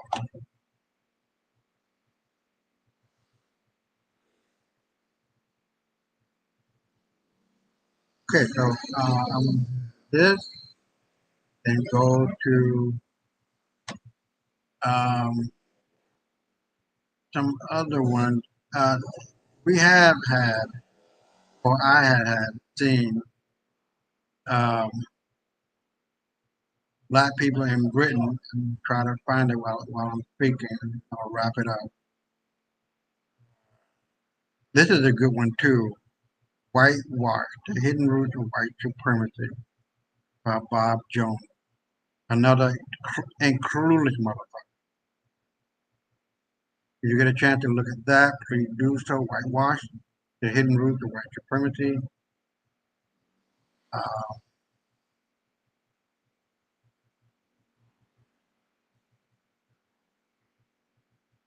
or the Vikings were back. We always know this is a good one. Vikings were black. Or were black. The Danish and the Swedes were black. You should know by now. And as I scroll through this, please have patience, and we're about to wrap it up. And it's been like what, 8, 9, 10, no, 9, 10, 11, 3 hours and 12 minutes. Um, let me see something. Hold on. My history. Let's see where we're at.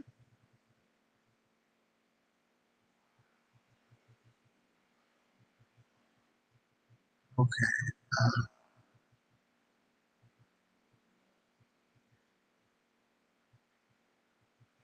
So sometimes you can have a 14 trip. I thought this was really kind of cool.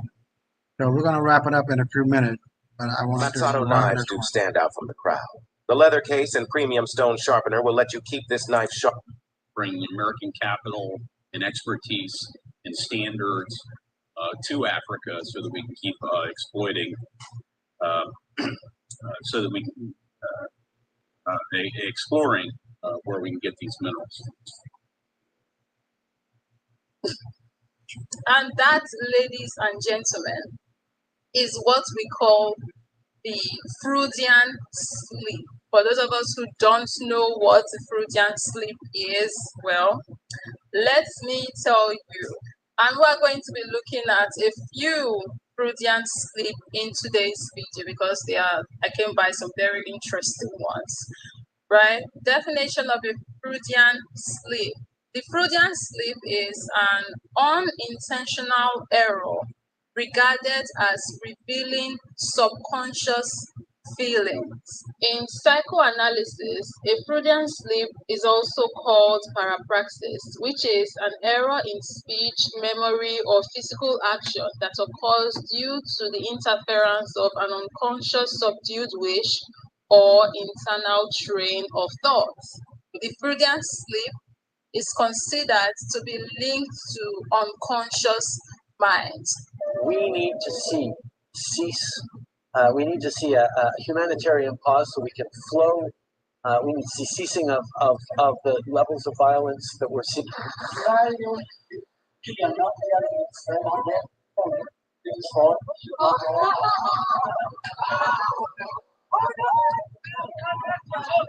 This person just said that is not real, has the right to genocide. That was the Freudian slip. But then they corrected themselves and they said that Israel has the right to self-defense.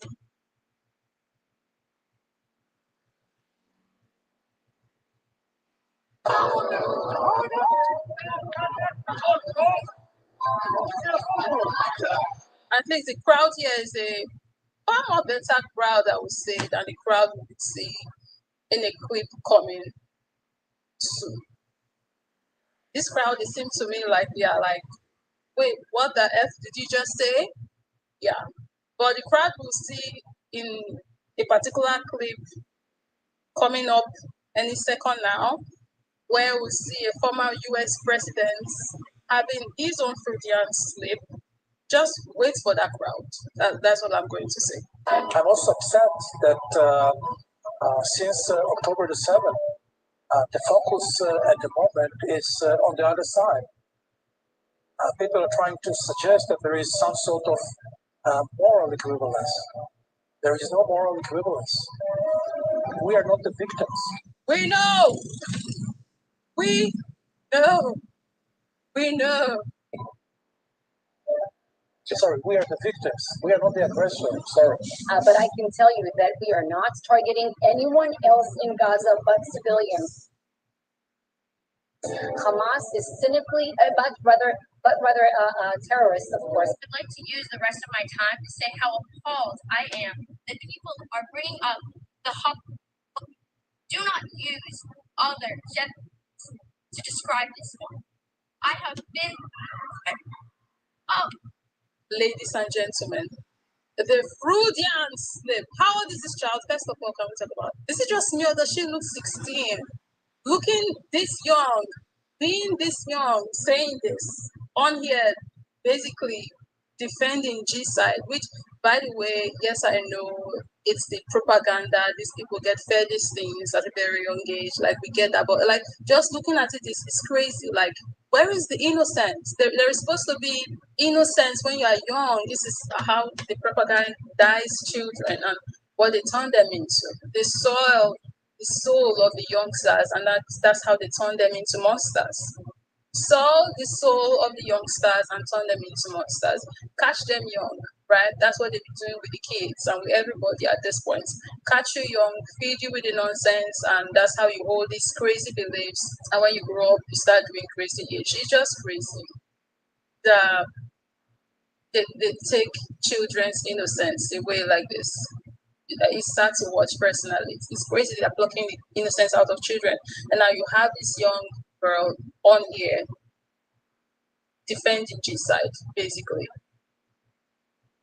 Like, what is she even doing there? Look at the people. She's the youngest, just surrounded by these grown ASS men and women, and speaking like, who is she and what is she? I don't know. Just moving on. I just take the entire situation aside, and it's a Freudian slip, and I want you to incorporate it into this video. The decision of one man to launch a wholly unjustified and brutal invasion of Iraq. I mean, of Ukraine. Iraq. Anyway. 75. Yeah, this is the crowd I was talking about. What's funny? What's funny?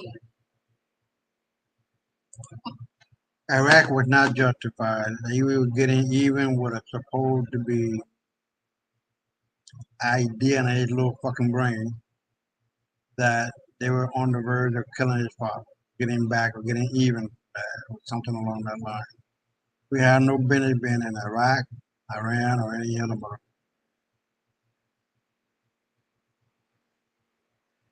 And let me put this in. 9/11 was an inside job. There ain't no motherfucking way a plane can hit the Pentagon. 100 miles out, 50 miles out, 25 miles out, 10, 5, 3, 2, 1, boom. And no plane goes up to shoot it down. In fact, Cheney told the Air Force or whatever part of the Air Force, whatever military, don't go up and shoot it down. And just let it hit the Pentagon, and it did. No plane part, no bodies, no nothing. Just a nice, damn near perfect circle hole. And I guess I'm going to assume the airplane said to itself, well, I don't want to, damage my wings. I'm going to tuck them in and then go right on into the hole here. That's not what happened. There was no plane that I've seen been able to find the one that crashed in Pennsylvania. and no plane parts that I've seen that crashed into the building and the towers. And how did building 7 fall? Thermite. You can also check that out. Let's finish. Man just stood up there and admitted to crimes against humanity. And they are laughing. It's not funny. There is absolutely nothing funny about this. Oh, one man doing this bad thing, talking about what is happening in Ukraine, which is not to be clear, it's horrific that that's happening. I would never be okay for any kind of war, regardless of whoever is being done to. But we know that the only reason why these people speak for Ukraine and against Putin for what he's doing there is because the people he's doing it to is white people. That's the only reason why they care and they think it's a bad thing that happened. And why what happened in Iraq is not that bad, it's because they are not white. So of course the crowd is laughing, even though he said, yeah, that's true. They're laughing. It's funny. This is insane. People in this crowd need to be quarantined, have their brain checked because like there is something fundamentally wrong with people. Yeah, all of you in the crowd that laugh because there's nothing funny about this. I don't know what to say really. Like, what do you even say to clips like this? Like, how do you even end this? What conclusive statement should I don't know. I mean, every of their lips are confessing to things that we already know that they've done, but these folks like to hide like they're not doing what they're doing. They don't have these opinions that they have. They don't share these sentiments that they share. They don't think this way that we know that they think, and they sleeps and they shared. And I'm like, interesting. Not like we did not already know, but like, every lip really would confess. Yeah, that's the video. But what are your thoughts? Maybe you have more thoughts than I did in this particular video. Share with us down below in the comment section. Thank you very much for watching. Of course, I'll be seeing you in the next one. Bye.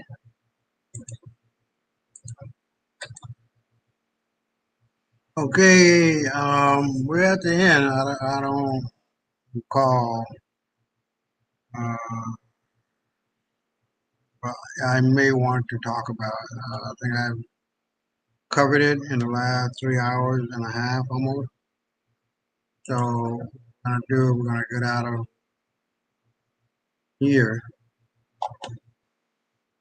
and stop this the screen sharing. And I'll make my last few comments, and that'll be a wrap. We've come a long way as a people. And I want you to know that our ancestors deal with us every day, every week, of every month, every year, of every decade, many, many, many, many centuries to come.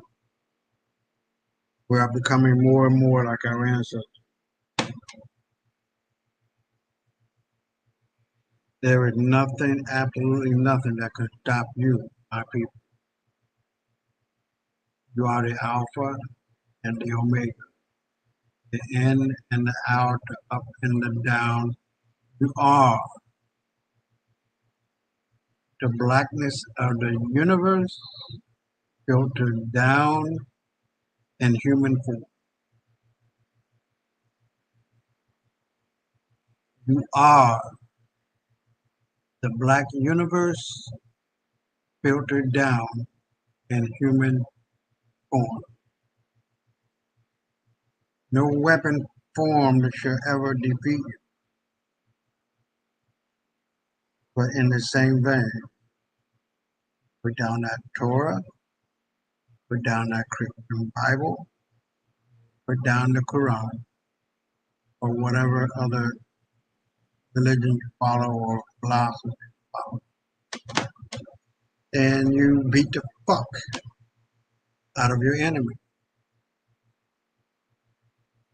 politically, economically, spiritually, and if necessary, physically.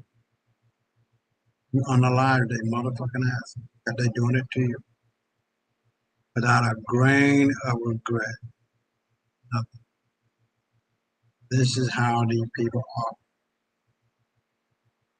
They're not going to change. I've said it once, I will say it continue 1,000 billion more times. We civilized these people 3 times. Once in Egypt, once in Greece and Rome, and now after getting kicked out of Spain in 1492. There's no stopping these people. We are the only ones that can stop them. And the way that you do that is by uniting.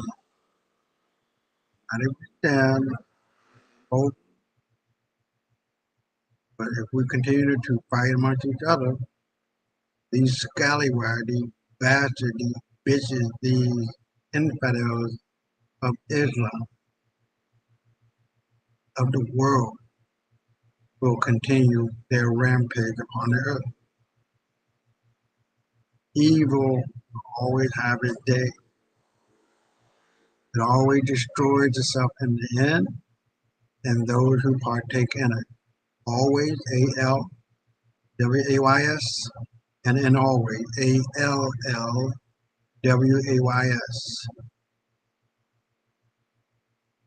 They can't escape the downfall. They see it. The handwriting is on the wall. The death certificate for these motherfuckers already been signed, sealed, and delivered by the hand of karma.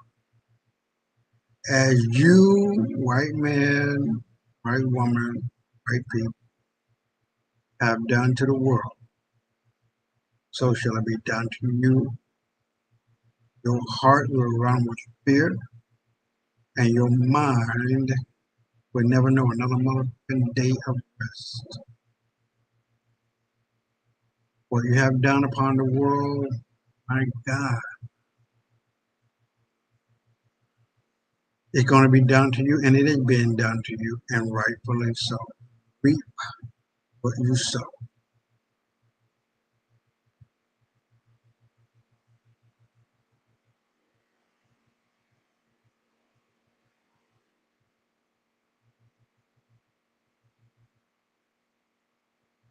Now, to be honest, I really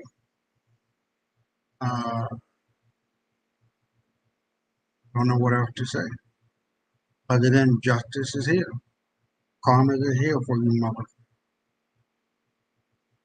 I am beyond word. I am beyond fucking word. There's absolutely no way you're going to escape and get away.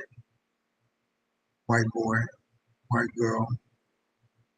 For all your silliness and all of your antics. Fuck you. You talking about, like I said on the show, we black folk, we say, I bet. But we know at some point in time, the table will turn. And when it's our turn, we at the sunshine, the creek don't rise, baby. We're gonna get even. And that Arab Spring is here. And that sword of Islam is here. And it's just cutting you all to the fucking bone. Literally and figuratively. Can't escape this asshole. Just gonna have to go through it. Just like we went through it. Now try to sing some motherfucking song. I don't know what the fuck you're gonna be singing. But you're gonna be singing something to try to deal with the hell on earth you guys are experiencing now. And for my Arab brothers and sisters and the Middle East and around the world, It is time now to stop the bullshit, to unite. Because if we don't, these infidelic ass children of ours will still be in control. They don't know, white folks don't know how to run a government. They know how to run it into the ground. But in reality, they don't know how to do a motherfucking thing correct. Why? Because they have a mindset of a fucking 5-year-old. And with that, ladies and gentlemen, I'm going to end for tonight. And before I do, let me pull up the outro, and I'll be right back.